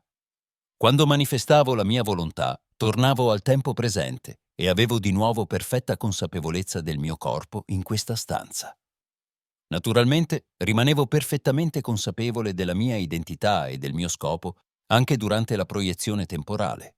Sapevo fin troppo bene della mia integrazione spazio-temporale qui, ma allo stesso tempo sentivo tutto quello che c'era intorno e in quel tempo passato come se lo stessi vivendo io stesso. Ero affascinato da ciò che mi stava dicendo. In quel momento si è capito a cosa serve davvero la macchina, non è vero? Sì, mi resi conto che si trattava di un dispositivo che poteva facilmente proiettarmi indietro nel tempo. Immediatamente ho capito che avrei potuto accedere, a un'enorme quantità di conoscenze storiche reali. Naturalmente, mi resi subito conto anche dell'enorme potenziale che poteva derivare dallo sguardo sul futuro.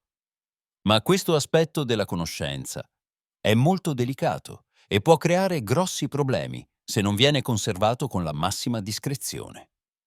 Ero consapevole di questo aspetto, forse il più delicato, che Cesare mi rivelò al ritorno dalla prima spedizione. Allora, come oggi, mi chiese di non rivelare assolutamente nulla di ciò che vedeva nel futuro. Mi confermò che aveva fatto numerose proiezioni in questa dimensione, da quella relativamente vicina a quella molto lontana, e che il destino dell'umanità nei prossimi anni sarà davvero sconvolgente.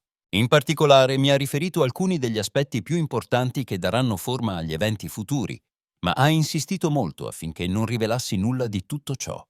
Posso però notare che gli eventi drammatici si combineranno in modo sorprendente, con quelli di natura così sorprendente che molte persone non saranno in grado di affrontarli adeguatamente. Cesare mi ha detto che il divieto di pubblicare queste cose ha una base psicologica, anche se la maggior parte delle persone tende a banalizzare la questione. Mi ha detto che a livello inconscio gli esseri umani sono profondamente determinati da certe informazioni, soprattutto se di natura inquietante, che possono influenzare il loro libero arbitrio. Le scelte delle persone dovrebbero scaturire in modo naturale, dal loro resoconto e dalla loro comprensione delle cose, senza le cosiddette influenze profetiche, che in alcuni casi possono addirittura scatenare vere e proprie psicosi di massa. Inoltre, le percezioni sono molto diverse da persona a persona. Ciò che colpisce una persona può essere oggetto di scherno per un'altra. Cesare mi disse allora che, purtroppo, gran parte del destino immediato dell'umanità è determinato dalla mancanza di unità delle persone e dalla loro incredibile opacità nella percezione di ciò che è buono, positivo, autentico e prezioso. Spesso questo atteggiamento degenera in una stupidità sfrenata, mi spiegò all'epoca. Coloro che sono fuorviati, dogmatici e aberranti nelle loro opinioni, deridendo molti aspetti del buon senso, o che hanno un lato profondamente spirituale che potrebbe trasformare molte cose in meglio, non ammettono nemmeno il dialogo. In un certo senso, immaginano di essere gli unici, di essere i soli, di poter fare qualcosa solo loro. In realtà, non possono fare nulla dal punto di vista pratico, ma tuttavia pretendono di essere gli unici detentori della verità. Infastidito da questa situazione ingrata, ho chiesto a Cesare: va bene, ma allora perché tutte le forze non si uniscono per spostare l'equilibrio dal male al bene? Non dimenticare che in nessun caso il male può essere unito al bene. È sempre stato così. Ciò che è male scapperà da ciò che è bene, ed è per questo che l'unione di cui dicevi non può essere realizzata. Si può realizzare l'unione tra bene e bene solo perché le persone orientate al bene parlano la stessa lingua. L'unità può essere veramente realizzata solo tra quelle persone che hanno affinità, che sono vicine mentalmente, emotivamente e spiritualmente. Non si può, ad esempio, avere un pessimo amico se si è un buon amico, perché quell'amicizia non può durare. Dove non ci sono affinità è impossibile creare unità, fratellanza o simpatia. Ho pensato con amarezza al modo profondamente sbagliato in cui molti nel nostro paese stanno agendo, desiderando in realtà la divisione piuttosto che l'unità. Ho condiviso i miei sentimenti con Cesare. La disunione è un elemento essenziale quando si vuole questa separazione. Il principio del divide et impera è purtroppo ancora di moda nel nostro paese. Questo sistema di disunione, inganno e falsità è ampiamente praticato. Quasi nessuno degli attori responsabili ha più una spina dorsale ed è per questo che si è creato un clima di insicurezza in cui, invece di pensare al bene, si pensa a come fare il male. Così facendo non ha modo di unirsi agli altri, perché unirsi implica una certa simpatia e apertura nel desiderio di fare il bene insieme. Per questo vi dico che le persone devono rendersi conto da sole, da una base profonda e spirituale, dello straordinario potere dell'unione e dell'azione positiva. Allora il destino potrà essere inclinato in una direzione benefica. altrimenti la sua ruota comporterà immense sofferenze. Dopo questi chiarimenti, mi sono reso conto di aver compreso il motivo per cui alcune cose devono essere dette al momento giusto e altre no. Le persone sono molto sensibili a certe forme di pensiero, soprattutto nell'attuale orientamento decadente, per cui potrebbero essere interpretate in modo infelice e poi amplificate a dismisura, generando più danni che benefici. Prima proiezione. A differenza del futuro, il passato è molto chiaro e con poche eccezioni immutabile, continuava a dirmi Cesare. Così, una volta compresa la natura del dispositivo e intuito il suo principio di funzionamento, ebbi spontaneamente nella mia mente il vivo desiderio di proiettarmi indietro nel tempo, 2000 anni fa, per essere testimone ravvicinato della vita di Gesù. Era un impulso interiore molto forte, probabilmente in larga misura dettata anche dall'influenza cristiana del subconscio collettivo, a cui hanno contribuito molto le immagini inquietanti che ho guardato più volte nella sala proiezioni. Mi riferisco a quelle che raffiguravano la sua crocifissione. Ho rabbrividito al pensiero che qualcuno abbia realmente visto la vita di Gesù o parti di essa, non solo in immagini olografiche, ma come parte dell'ambiente di quei tempi lontani.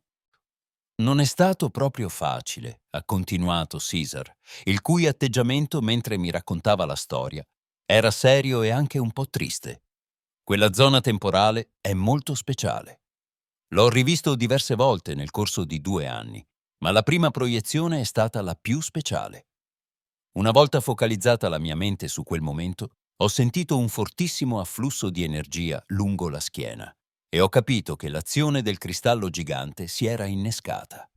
La transizione è stata improvvisa e l'ho notata soprattutto per la vivacità dei colori e dei suoni che potevo percepire nel paesaggio intorno a me.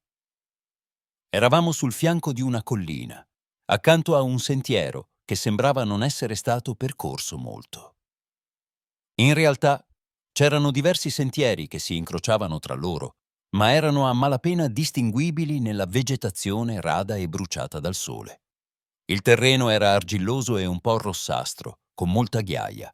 Non c'erano alberi, ma solo macchie di cespugli qua e là. È interessante notare che in queste proiezioni temporali tutto viene percepito un po' dall'alto, come se ci si trovasse su un podio a diversi metri di altezza.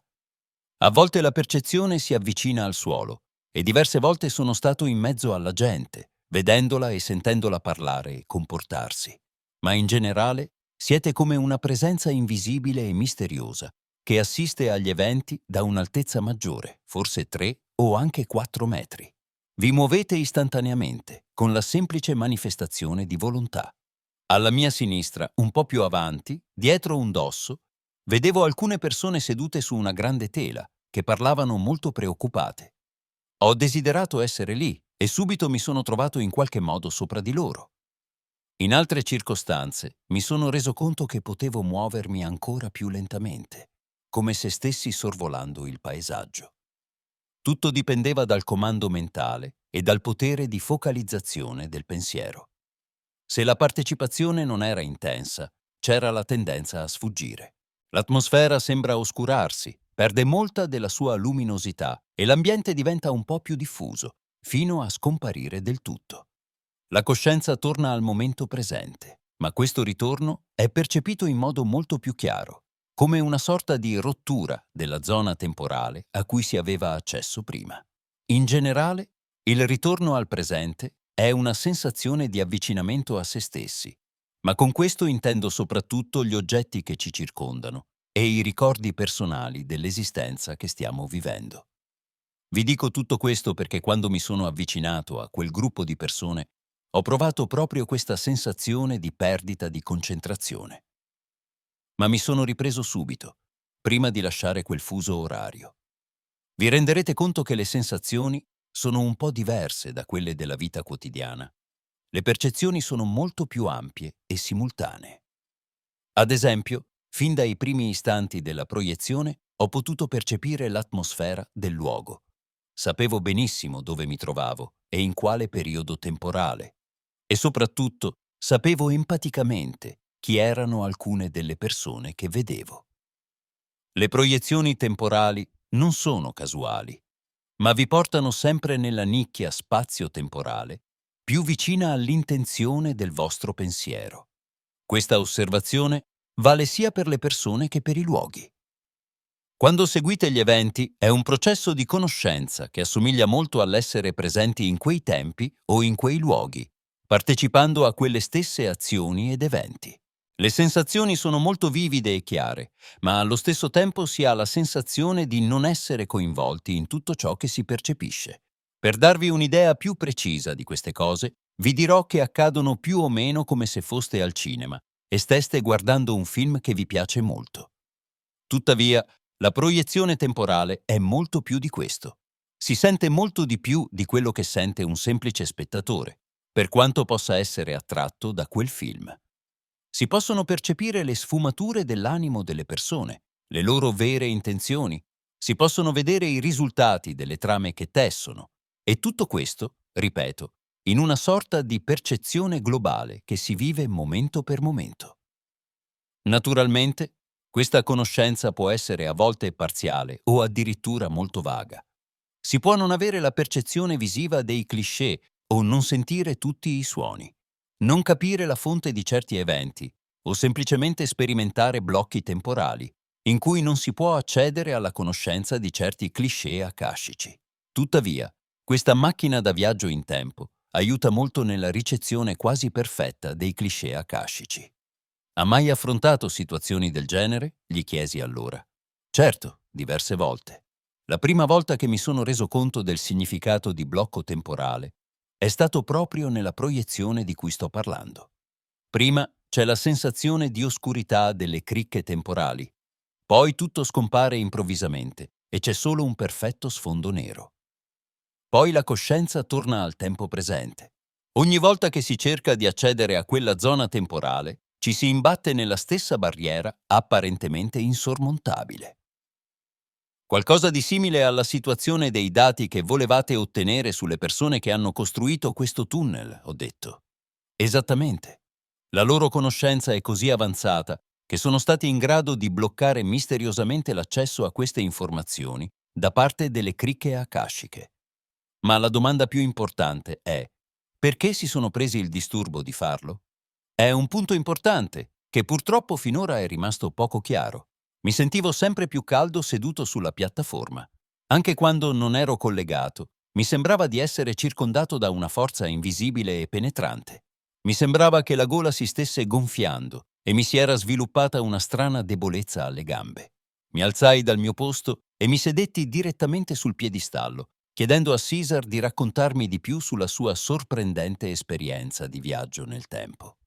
La lezione temporale. C'era un gruppo di circa 15 persone che stavano discutendo un argomento molto importante, a colpi di segni. Uno di loro, però, sembrava avere un'autorità indiscutibile, perché parlava più spesso, e tutti gli altri lo ascoltavano con grande concentrazione. Per una sorta di empatia intuitiva, ho capito allora che si trattava di Gesù. Questa conoscenza viene spontanea, naturale. Ma ciò che è ancora più sorprendente è che capivo quello che dicevano. Capivo l'idea delle frasi che dicevano, non necessariamente le parole, come se fosse una trasmissione telepatica.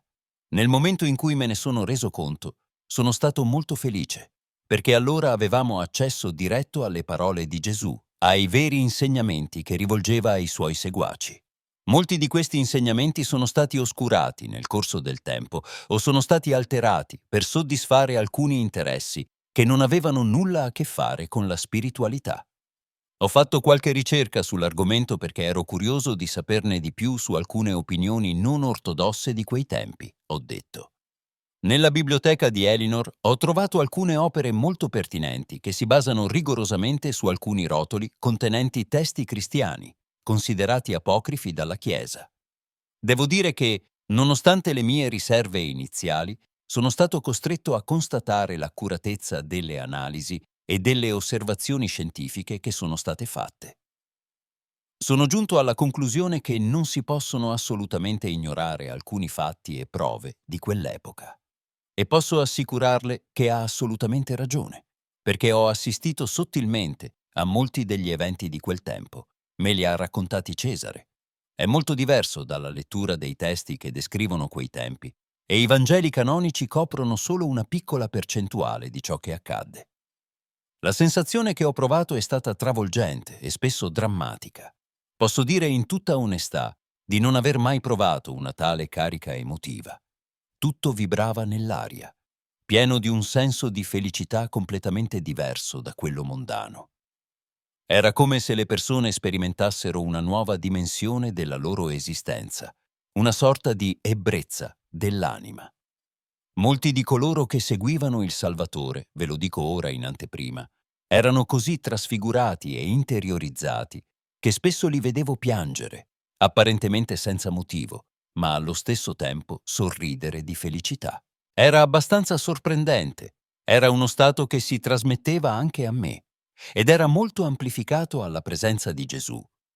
Le folle di persone che lo seguivano non erano grandi, perché anche la popolazione era piccola, ma almeno quando lo ascoltavano, quegli esseri umani erano completamente trasposti in uno stato di commozione e di amore come raramente ho incontrato.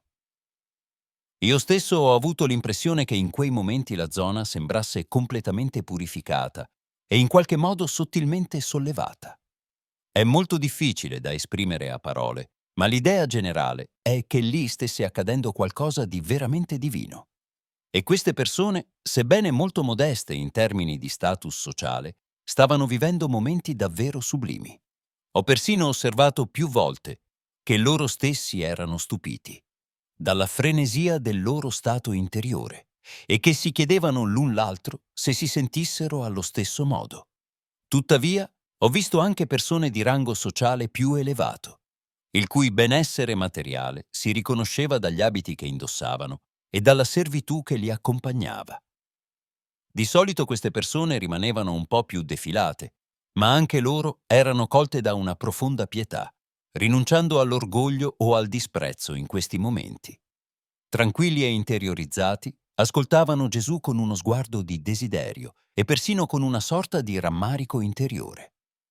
Forse in alcune di queste persone era avvenuta una radicale trasformazione interiore e spirituale, tanto da cambiare il corso della loro vita. Ma come faceva Gesù a parlare alle persone? Ho chiesto, anche io commosso da quello che stavo sentendo. Come si comportava? Era in mezzo a loro? L'ho visto anche parlare in mezzo alla folla, ma di solito preferiva stare davanti alla gente, per vederla tutta, soprattutto quando erano in tanti. L'impressione è stata travolgente, non ho mai visto nulla di simile. Quello che viene detto nella Bibbia è solo una pallida immagine del modo in cui si manifestava. Per quanto ne so, non è stato ritratto il suo atteggiamento, né la fenomenale radiosità divina che irradiava sulla gente. Certo, si tratta di sottili sfumature, ed è chiaro che è stata data maggiore enfasi alla sequenza dei fatti, che viene presentata anche in modo sintetico, ma vi dico che quei momenti sono stati davvero impressionanti. Come persona, Gesù non era alto, non credo che superasse il 1,70 m, ed è per questo che spesso non si riusciva nemmeno a vederlo bene tra la folla. Tra l'altro, avete avuto l'opportunità di vederlo con i vostri occhi nelle registrazioni olografiche nella sala di proiezione. Come tutti gli altri uomini di modeste condizioni economiche, indossava una camicia molto lunga, lunga fino alle caviglie, di tessuto piuttosto grossolano. Era sbottonata fino al petto e a volte era legata in vita con un cordoncino dello stesso materiale. Le maniche erano molto ampie e leggermente più corte dei polsi. Sotto indossava a volte un'altra camicia bianca, molto più sottile, ma il più delle volte la gettava. Potevo vedere il suo petto nudo e le sue ciglia castano scuro che spuntavano sulle spalle e sulla pelle. Sono rimasto sorpreso nel constatare che, a differenza della maggior parte delle rappresentazioni dell'iconografia cristiana, il Salvatore portava la barba. In effetti, quasi tutti gli uomini di quel tempo avevano barba. Tuttavia, durante altre proiezioni temporali che ho fatto nello stesso periodo, ho notato che la sua pelosità era di dimensioni diverse e ho capito che di tanto in tanto si radeva. Sì, ho anche notato che non assomigliano molto alle rappresentazioni isteriche delle nostre chiese, dissi, riferendomi indirettamente alle proiezioni olografiche che avevo visto 2 anni fa. Non c'è praticamente nessuna somiglianza fisionomica tra le statue cristiane o le immagini pittoriche di Gesù e il vero Gesù. Non sono riuscito a individuarne alcuna, se non che il corpo non era molto vigoroso, ma piuttosto debole. Se avessi preso come unico punto di riferimento le immagini iconografiche che lo rappresentavano, allora non sarei stato in grado di identificarlo tra le altre persone, perché i suoi lineamenti erano diversi da quelli raffigurati nelle icone. Per esempio, il suo naso era un po' più largo verso le narici. Ma la cosa più impressionante erano i suoi occhi. Posso dire che erano la straordinaria calamita del suo essere, per chiunque lo avvicinasse. Aveva uno sguardo così profondo e un'espressione così vivida negli occhi che, quasi senza eccezione, tutti coloro che venivano a parlargli si commuovevano e spesso iniziavano anche a piangere senza un motivo apparente. Ho notato che in questi casi spesso non li raccoglieva da terra, dove le persone rimanevano con le lacrime che scendevano sulle guance, ma aspettava pazientemente e con molta serietà che si riprendessero. E quando si rialzavano, egli irradiava una tale gentilezza che pochi dicevano qualcosa. La maggior parte se ne andava con una felicità e una contentezza sul volto che superava di gran lunga tutti gli altri problemi. Parlava in modo piuttosto parsimonioso, ma molto condensato, pieno di sostanza. Ho percepito il significato delle sue parole in modo intuitivo, come se fossi in mezzo ad altri che conoscono la lingua, e in effetti ho sentito alcune delle parabole dei Vangeli, solo che non erano pronunciate nella continuità che viene presentata in questi testi, perché spesso gli venivano poste delle domande anche mentre parlava, e in generale c'era un bel po' di confusione intorno. La gente andava e veniva in continuazione, c'erano molti bambini piccoli, c'erano animali domestici in giro, perché molti di quelli che lo accompagnavano per un periodo più lungo portavano con sé la sua capra o la sua pecora. All'inizio c'era una certa confusione, ma col passare del tempo ho notato che quelli intorno a lui, che gli erano vicini, cominciavano a organizzarsi un po' meglio. È vero, lo facevano in modo un po' rudimentale, ma c'era un po' più di ordine. Tra le altre cose, ho assistito alla parabola del seminatore. In realtà, Gesù ne ha parlato molto di più, e addirittura in 2 tempi. Volete sapere in quale momento è stato ispirato a presentarla? Annuì rapidamente, essendo tutta occhi e orecchie. Si era recata da lui una donna, che presumo fosse un membro della nobiltà dell'epoca. Si lamentava con lui che alcuni dei suoi figli, approfittando del loro status alla corte del re, stavano facendo molte cose malvagie, e la povera donna ne soffriva per la maggior parte del tempo. Solo la figlia la aiutava e le stava vicino, ma non era fedele. La donna non capiva dove avesse sbagliato, perché andava regolarmente al tempio, offriva sacrifici e pregava per i suoi figli, ma loro continuavano a condurre una vita molto disordinata. Abbiamo visto come Gesù guardò a lungo la donna in silenzio. Poi le chiese se fosse venuta lì con qualcuno dei suoi figli o addirittura con sua figlia. La donna era venuta lì da sola, senza dire niente a nessuno. Allora Gesù cominciò a darle qualche consiglio, dicendole che le sue preghiere valevano molto di più delle violente discussioni che aveva quasi quotidianamente in famiglia, alle quali avrebbe fatto bene a rinunciare. La donna lo guardò sconcertata, perché non aveva detto nulla al riguardo, e poi cominciò a piangere, rendendosi conto che l'uomo che aveva davanti era molto più di quanto avesse immaginato. Poi fece un segno, e un servo arrivò sul posto, portando in dono un sacco di farina e un sacco di generi alimentari. Questo, credo, fu il momento di ispirazione divina che fece scattare in Gesù l'impulso a raccontare la parabola del seminatore. Prima l'ho visto guardare il sacco di farina e poi, dal modo in cui si muoveva e si preparava a parlare, ho capito che conosceva già il filo analogico che avrebbe espresso nel racconto. Cominciò a esporre la parabola, ma subito si presentò un gruppo di soldati romani a cavallo. Capii che Gesù conosceva il loro capo. Si ritirarono di lato per parlare e vidi che il romano gli mostrava dei fogli scritti con dei sigilli. Poiché si stava già facendo buio, la gente cominciò a disperdersi e non aspettò che Gesù tornasse per continuare la parabola. Credo che non sia passato molto tempo da quel momento. 2 o 3 settimane dopo, e in un luogo completamente diverso, quando c'erano solo i suoi cari e poche altre persone, gli fu ricordata la parabola che aveva iniziato a raccontare e gli fu chiesto di continuare. Gesù osservò che sapeva bene cosa voleva esprimere in quella parabola, ma che probabilmente allora non era per i molti, ma per i pochi. Aggiunse che il fatto stesso che la gente si fosse dispersa, non aspettando più che lui tornasse per conoscere il resto della storia, privandola del suo frutto nascosto ma prezioso, in un certo senso, sottolineava che ciò che accadde allora era simile a ciò che stava per dire nella sua parabola. Nessun altro parlò in quei momenti, e così maestosa e dignitosa era la sua presenza, in piedi, che vidi che tutti i presenti avevano chinato il capo, guardando a terra. Per inciso, abbiamo già visto questo effetto straordinario molte volte quando Gesù parlava al popolo, in particolare nel memorabile sermone che tenne sui gradini dell'enorme tempio dopo il suo cosiddetto ingresso a Gerusalemme. In realtà, allora le cose erano più complicate. Il suo ingresso in città avvenne nell'arco di 4 giorni, perché accaddero molte cose che non sono descritte nella Bibbia. Tuttavia, non mi soffermerò su questo punto. Alcuni di questi aspetti sono delicati. Quello che voglio dirvi è che a un certo punto si presentò improvvisamente una circostanza favorevole e un gruppo di persone gli chiese di parlare loro di ciò che c'è dopo la morte. In quel momento Gesù stava scendendo le scale del Tempio. Era accompagnato da 2 giovani donne e da 4 dei suoi principali discepoli. Lo vidi fermarsi e girare la testa un po' a destra, dove si trovavano alcune persone. Accaddero cose estremamente bizzarre. Mentre lo diceva, Cesare fece una pausa, profondamente pensieroso, senza dubbio ripassando nella sua mente il film di quegli eventi epocali.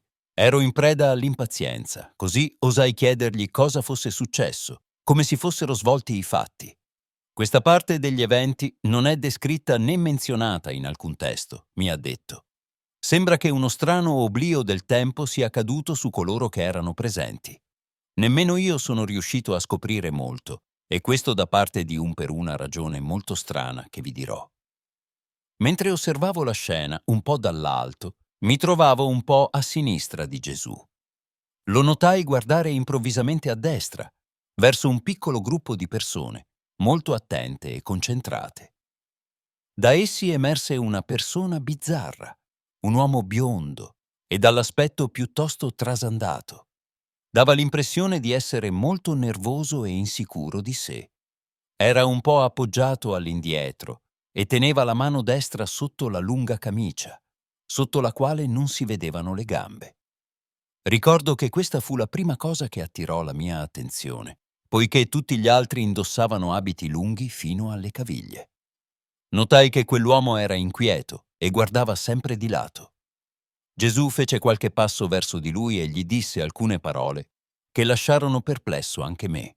Disse all'uomo che non ha scelto il momento giusto per quello che voleva fare e che coloro che lo hanno mandato lo capiranno. Poi aggiunse qualcosa di sorprendente. Gli disse che doveva tornare immediatamente da dove era venuto perché c'era un malfunzionamento e che era in grave pericolo. L'uomo lo guardò negli occhi per qualche istante, poi improvvisamente sembrò ammorbidirsi e avere le convulsioni. Scambiarono qualche breve battuta a bassa voce che non sentii. Subito dopo si ritirò tra la gente e poi accaddero contemporaneamente 2 cose che ancora oggi non riesco a spiegarmi.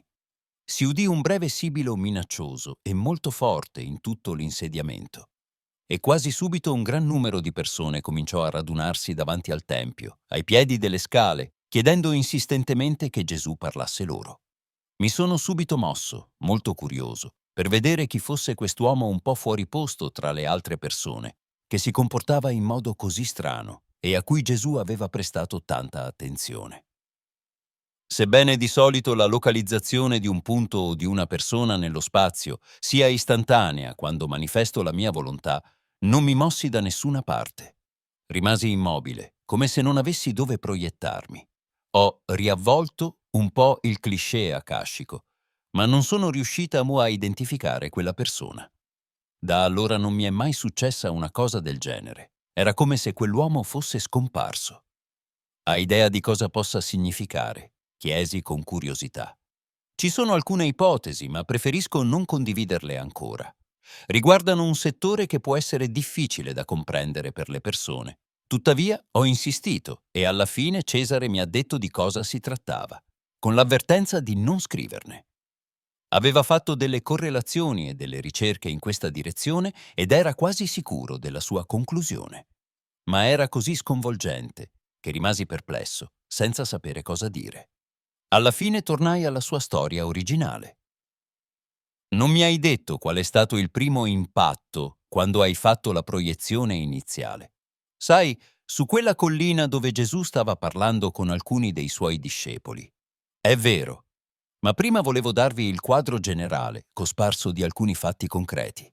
Sono troppi per raccontarli tutti, quindi vi darò solo alcuni di quelli specifici. Anche le relazioni che ho redatto sono sintetiche, perché è praticamente impossibile sottolineare tutti gli elementi, le sfumature e le esperienze che compaiono in queste proiezioni temporali, che sono molto complesse nel loro contenuto. Poco dopo che avevo reso nota l'utilità di questa struttura tecnologica e dopo che gli scienziati americani avevano cominciato ad abituarsi ad essa, fu deciso a livello diplomatico che il Vaticano doveva essere contattato e presentato con i rapporti, solo quelli riguardanti la vita di Gesù. Mi è sembrata una mossa abile e allo stesso tempo sorprendente, soprattutto perché è avvenuta su suggerimento e persino insistenza degli americani. Mi resi presto conto che non si trattava necessariamente di un atto di etica e di morale cristiana, ma soprattutto di esercitare sul papato una sorta di sorda pressione diplomatica, attraverso alcune sorprese di grandi proporzioni che apparivano citate in questi rapporti.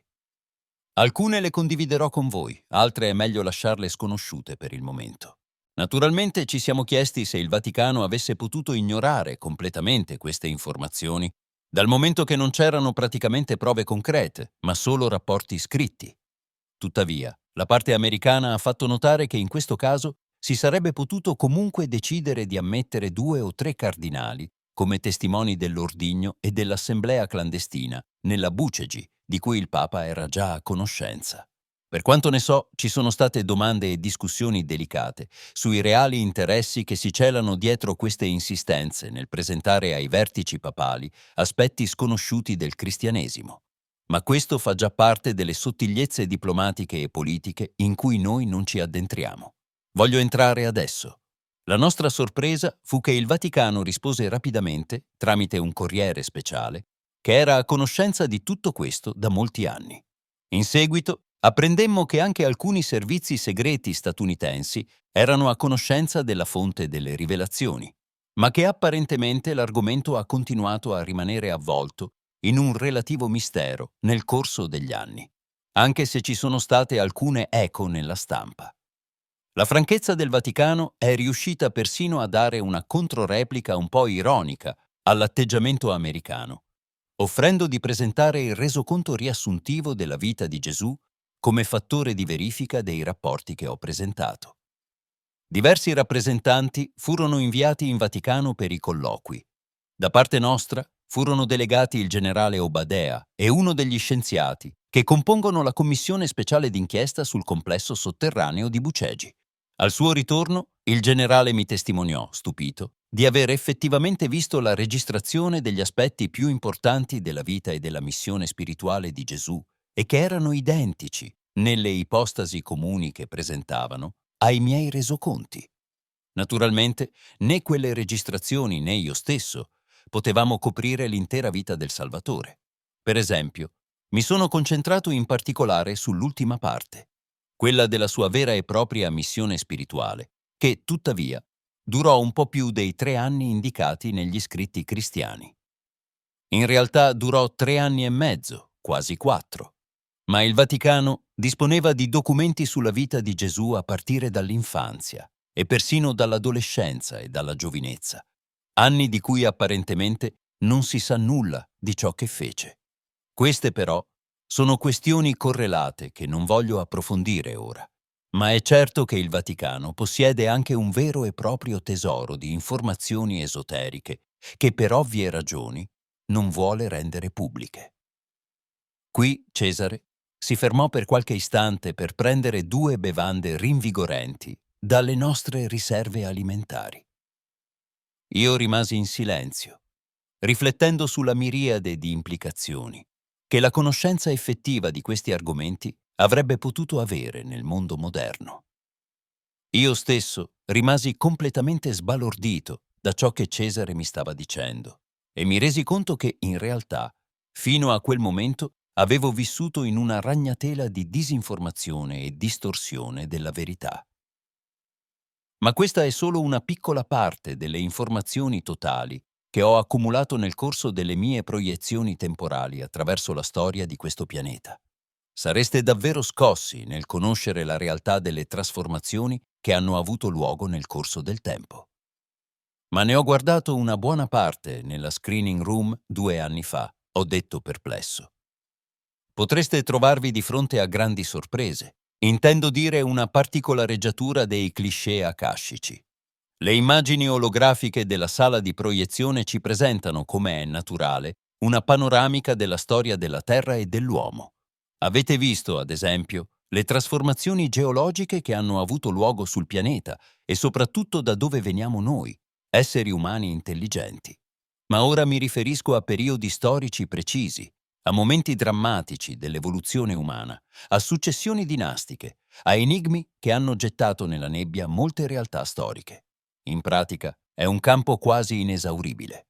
Ma non è questo il nostro obiettivo in questo momento. Torniamo a quello che vi dicevo, perché non ci resta molto tempo e dovremo metterci in viaggio. Annui, sperando dentro di me che prima o poi avrei avuto l'opportunità di possedere quella misteriosa conoscenza del passato e del futuro dell'umanità. Speravo di avere l'opportunità e la capacità di fare proiezioni temporali con l'aiuto di quella straordinaria installazione. Quando mi sono accorto della prima proiezione e ho visto quel gruppo di persone che parlavano, mi sono spostato alla loro destra. Vi ho detto che sapevo esattamente chi di loro era Gesù, ma quello che non vi ho detto è che tra gli uomini in quel luogo c'erano 3 donne. Una di loro era in piedi proprio accanto al Salvatore e vi dirò che in quel momento sapevo esattamente chi era. So che ci sono molte controversie al riguardo e che, senza dubbio, le registrazioni che il Vaticano possiede, insieme a questo dispositivo di spostamento temporale che abbiamo usato, provocherebbero un terremoto di proporzioni nel mondo cristiano. Le cose sono state consapevolmente travisate fin dagli albori del cristianesimo e le prove scritte sono state in gran parte distrutte, anche se alcune delle poche rimaste sono state scoperte solo di recente. La verità storica, però, è completamente diversa, almeno in questa direzione. Purtroppo si tratta di una direzione fondamentale che, una volta cambiata, non potrebbe essere modificata senza provocare un grande danno alla Chiesa cristiana. Ho avuto la curiosità di verificare di persona il momento cruciale in cui le cose sono state decise in questo modo. Mi riferisco a una certa verità essenziale della vita di Gesù, che pochi conoscono e di cui ancora meno hanno prove tangibili. Questo evento è avvenuto non molto tempo dopo la crocifissione del Salvatore, che avete potuto seguire nelle proiezioni olografiche. Ho ricordato con un brivido quei momenti strazianti. Le immagini, quasi incredibili, erano di un realismo straziante e devo ammettere che sono quasi le uniche, per quanto ne so, ad essere presentate nei testi cristiani autentici, in modo corretto, quasi nella loro interezza. È vero che le loro descrizioni appaiono un po' lapidarie, ma sono sostanzialmente fedeli alla verità storica.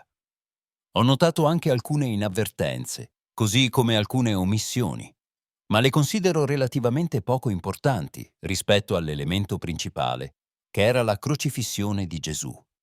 Per esempio, non fu aiutato da nessuno a portare il pezzo di legno sulle spalle fino al cumulo di terra dove furono crocifisse diverse persone.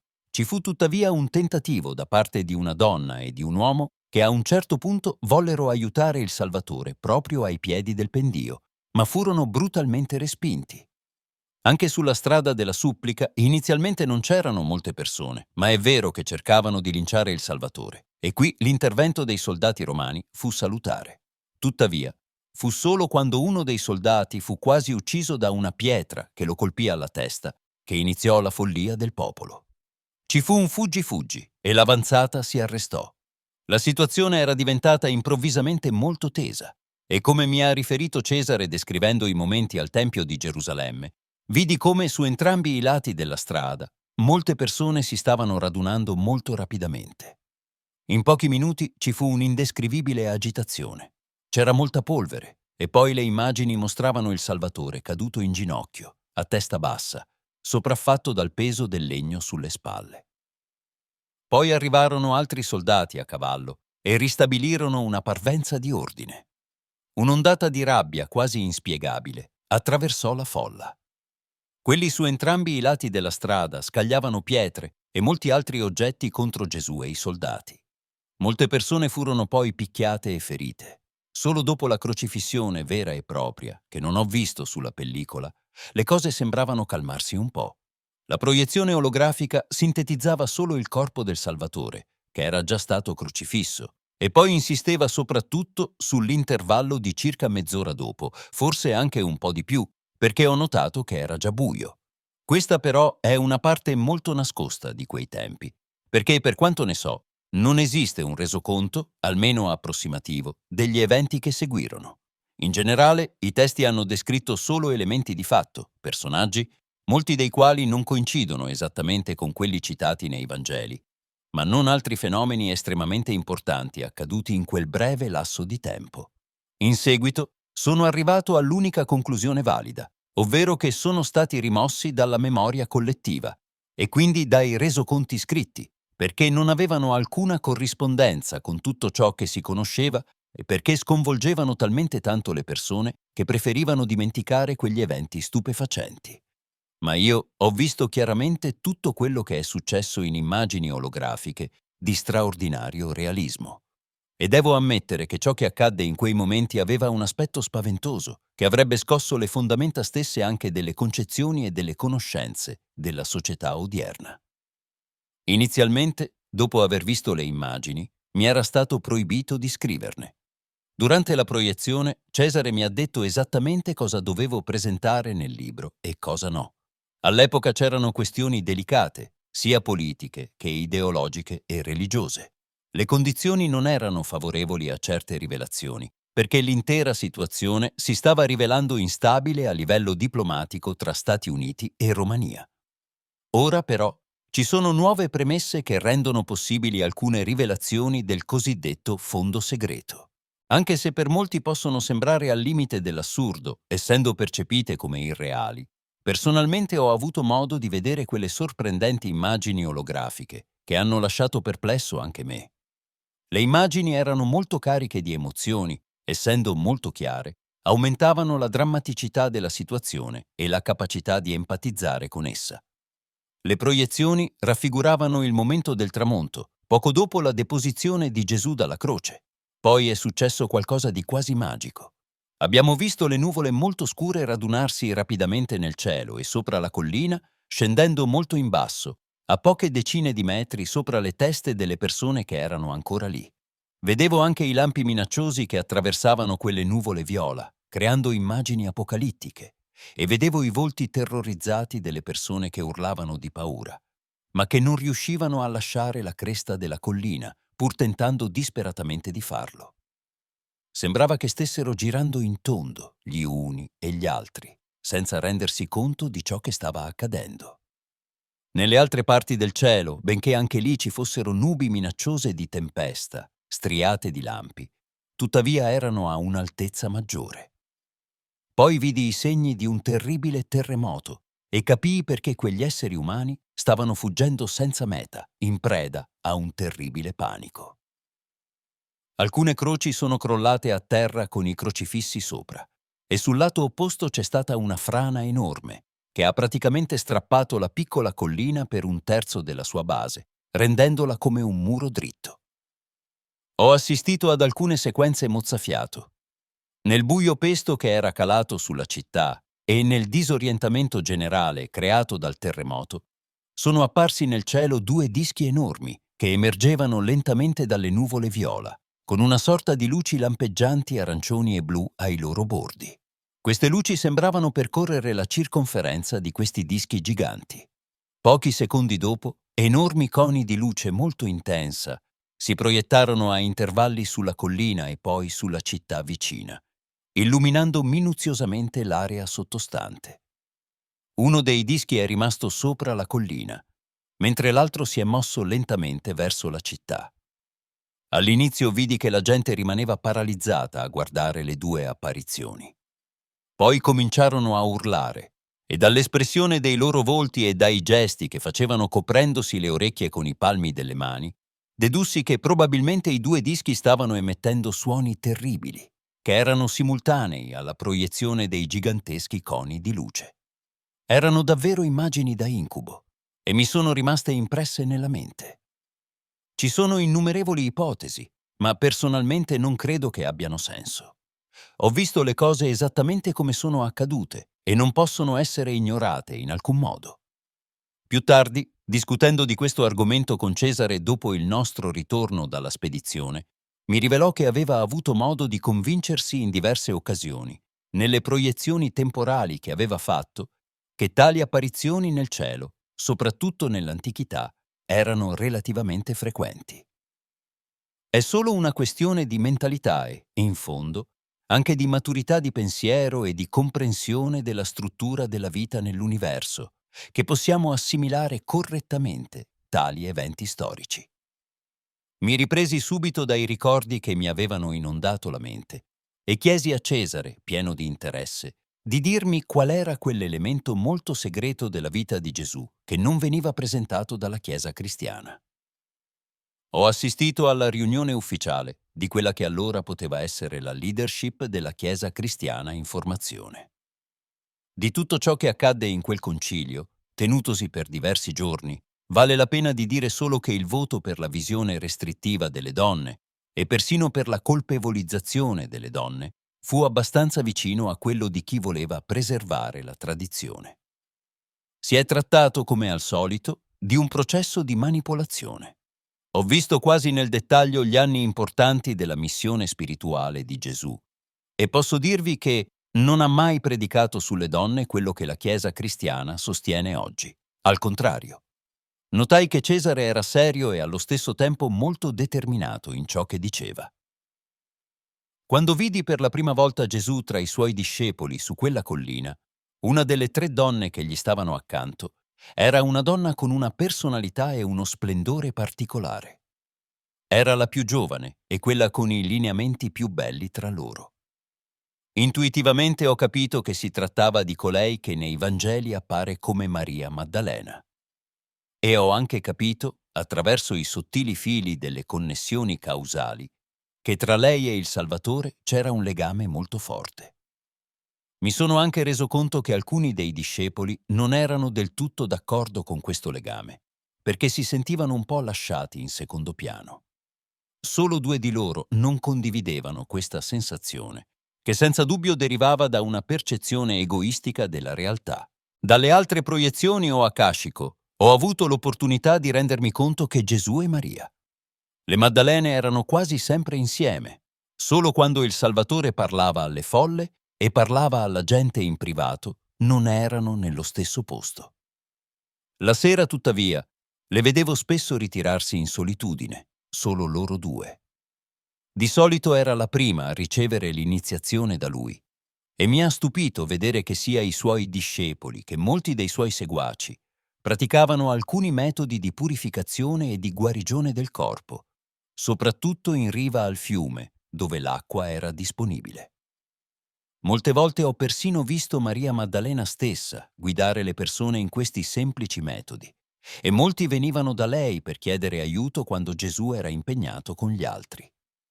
Lo so, questi sono punti radicali, palesemente in contrasto con ciò che è conosciuto e sostenuto dalla Chiesa cristiana, ma tuttavia devono essere sostenuti con coraggio come pura verità storica.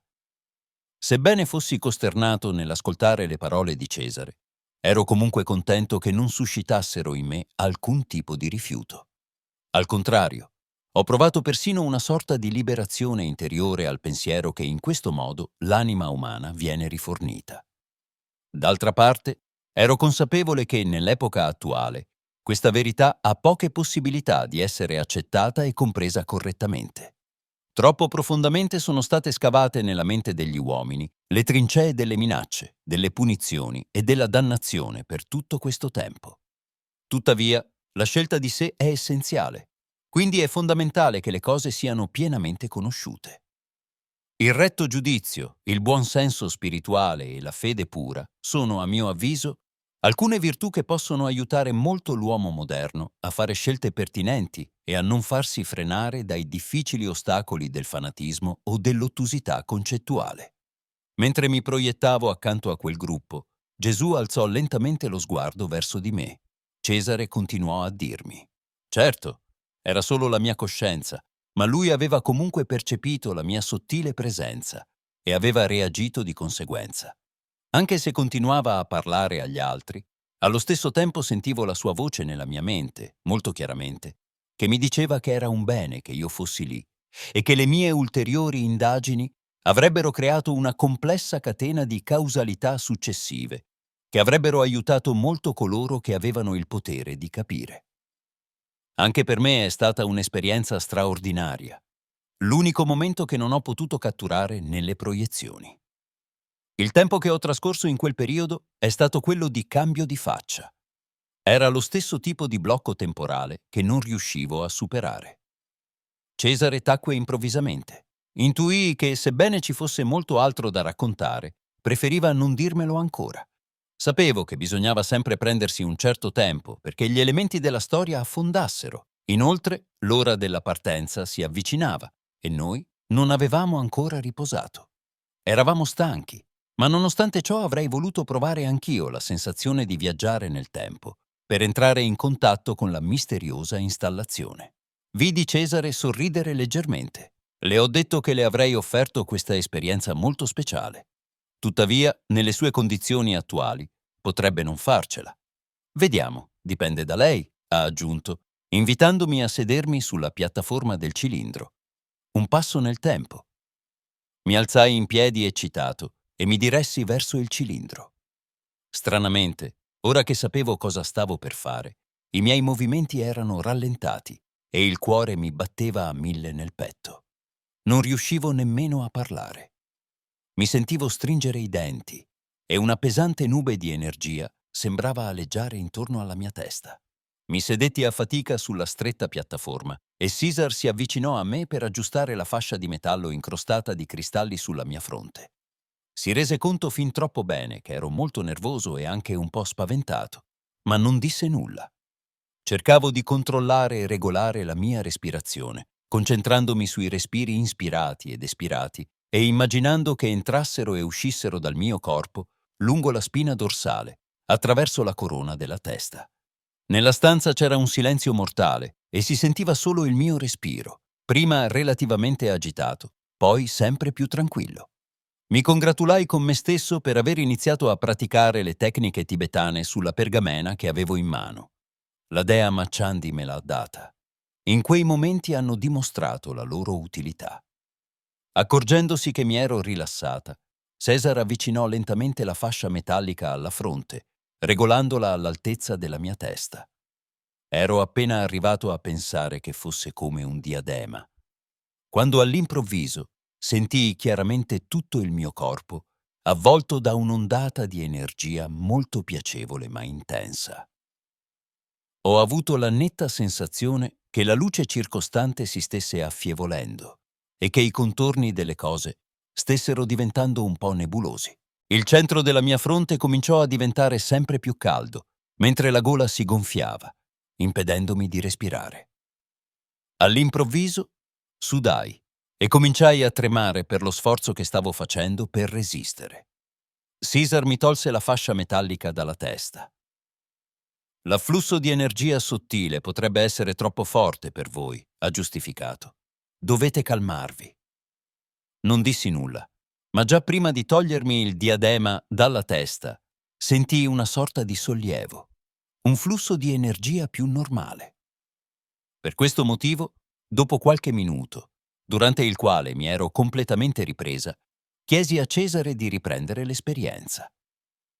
Mi pose la striscia di cristalli sulla fronte e sentii di nuovo quella specifica ondata di energia piacevole invadere il mio corpo, seguita dalla strana percezione dell'oscuramento della luce nella stanza. Ma questa volta potevo respirare. Un po' a fatica, ma comunque potevo respirare. Invece, l'area al centro della fronte, dove uno dei cristalli toccava la mia pelle, stava quasi bruciando, ma ero deciso a sopportare il dolore per continuare l'esperienza. Non riuscivo praticamente a pensare a nulla, a causa del fastidio alla gola e del calore che sentivo sulla fronte. Inoltre, ho iniziato a sentire con preoccupazione una sensazione di nausea che si faceva sempre più forte e che non riuscivo a sopportare. Per un attimo fui presa dal panico, ma riuscii a controllarmi, pensando che Cesare era accanto a me e poteva intervenire quando necessario. Proprio mentre pensavo questo, tolse di nuovo la pianta dalla mia testa. Mi guardò un po' divertito senza dire nulla. Gli ho descritto i sintomi e lui li ha giudicati entro i limiti naturali, anche se sgradevoli. L'unico inconveniente è che ora potresti non essere in grado di sperimentare la proiezione del tempo, mi ha detto. Dovevo ammettere che aveva ragione. Sospettavo che non fosse così semplice, ma non potevo arrendermi. Questa volta aspettai un po' di più per calmarmi. Dopo circa un quarto d'ora decisi di riprovare. Ripercorsi gli stessi passi e le stesse sensazioni, solo che ora respiravo già più liberamente e la sensazione di nausea era solo vaga, senza diventare allarmante.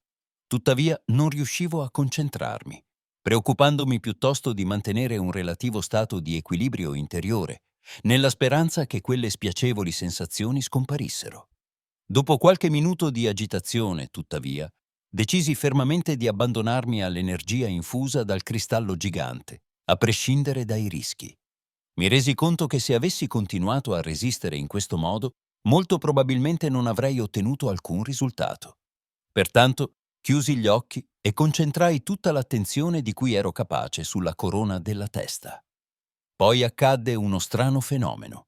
Improvvisamente l'ambiente divenne nero, ma ancora luminoso. Non so bene come descrivere questo stato, ma la sensazione chiara era comunque che l'oscurità totale in cui ero entrato fosse allo stesso tempo piena di luce. Potrei dire che si trattava di una sorta di oscurità chiara. Poi ho avuto immediatamente la sensazione di scivolare su uno scivolo, ma non in basso, bensì in alto. Pur percependo tutti questi stati, sapevo che il mio pensiero era diverso, più complesso, in più direzioni contemporaneamente. Mentre ero preoccupato da queste osservazioni e sensazioni, sentii sempre più chiaramente, proveniente da lontano, una strana voce femminile che mi suonava molto familiare. Il mio cuore cominciò a battere rapidamente mentre l'oscurità si dissipava lentamente, rivelando l'interno della grotta in Tibet, dove ero stata l'anno precedente. Mi vidi mentre Macciandi mi toccava il collo e la fronte e sentii ancora di più l'emozione e lo stato ineffabile in cui mi trovavo.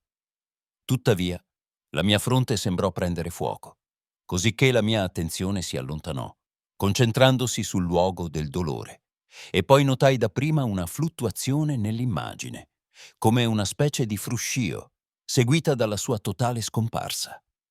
Aprii gli occhi un po' stordito. Ero ancora lì, ancora nella stanza dell'occulto. Cesare mi osservava curioso nella luce circostante, che era di debole intensità. Ho cercato di raccogliermi e di dare una certa coerenza alla mia prima esperienza di viaggio nel tempo. Indubbiamente, l'installazione ha preso il sopravvento e ha modulato temporalmente l'impressione più forte nel mio subconscio, proiettandomi un anno nel passato. Tutto era così vivido e chiaro, persino più ricco di esperienze e percezioni della versione fisica. Chiusi di nuovo gli occhi, cercando questa volta di proiettarmi in un momento temporale di mia spontanea volontà. Cercavo febbrilmente nella mia mente questo punto di riferimento, cercando di capire cosa potesse interessarmi di più. Mi accorsi che lo spazio nero davanti ai miei occhi tremava, o meglio, si increspava, e in certe regioni apparivano frammenti incomprensibili di immagini, che poi sparivano in una frazione di secondo. Sentivo il bollore della fronte che si faceva sempre più caldo, così, disperato, scelsi tra 1 milione di possibilità di proiettarmi durante la costruzione del tunnel segreto dalla grande piramide alla camera occulta. La proiezione temporale fu istantanea, molto dura, come una specie di scatto. Abbiamo visto luci abbaglianti in una sezione trasversale triangolare dello spazio, molto simile al tunnel che abbiamo visto nelle immagini olografiche del computer di Hayden. C'era un complicato dispositivo che emetteva un laser o un altro raggio di colore blu, che tagliava la roccia e gli strati di terreno con grande precisione. Intorno a lui, però, c'erano 3 esseri che mi hanno suscitato immediatamente un senso di profonda repulsione. Sembravano umani, ma erano molto diversi da noi. Fui talmente preso alla sprovvista dal loro aspetto e soprattutto dalla sensazione empatica profondamente nociva che provai intorno a loro, che la repulsione mi proiettò improvvisamente nella realtà attuale. Aprii immediatamente gli occhi e tolsi il nastro adesivo dalla testa con un gesto spasmodico. Non potevo più resistere alla pressione sulla fronte, che si era estesa agli occhi. Mi avviai verso il corridoio e feci qualche passo per calmarmi. Vedendo la mia agitazione, Cesare rispettò il mio silenzio. Dopotutto, al ritorno, avevo tutto il tempo per raccontargli nei dettagli la mia esperienza. Ma mi resi conto di quanto fosse importante che la mente fosse tranquilla, stabile e ben concentrata. Altrimenti, il viaggio nella macchina del tempo sarebbe sempre un inutile trambusto e un'esperienza inutile. Cesare e io raccogliemmo le nostre ultime cose e caricammo tutto sui veicoli. Diedi un'ultima occhiata al luogo misterioso in cui mi ero trovato e in cui avevo vissuto eventi sorprendenti in meno di 24 ore. Poi svegliai i miei 3 compagni perché dovevamo inserirci in programma della spedizione. Dopo qualche altro controllo, Cesare sigillò la camera occulta, chiudendo l'enorme porta di pietra. Salii silenziosamente sul veicolo e pensai che mi sarebbe piaciuto essere concentrato e determinato, come lo ero stato in quei momenti in cui mi ero collegato alla struttura per i viaggi nel tempo.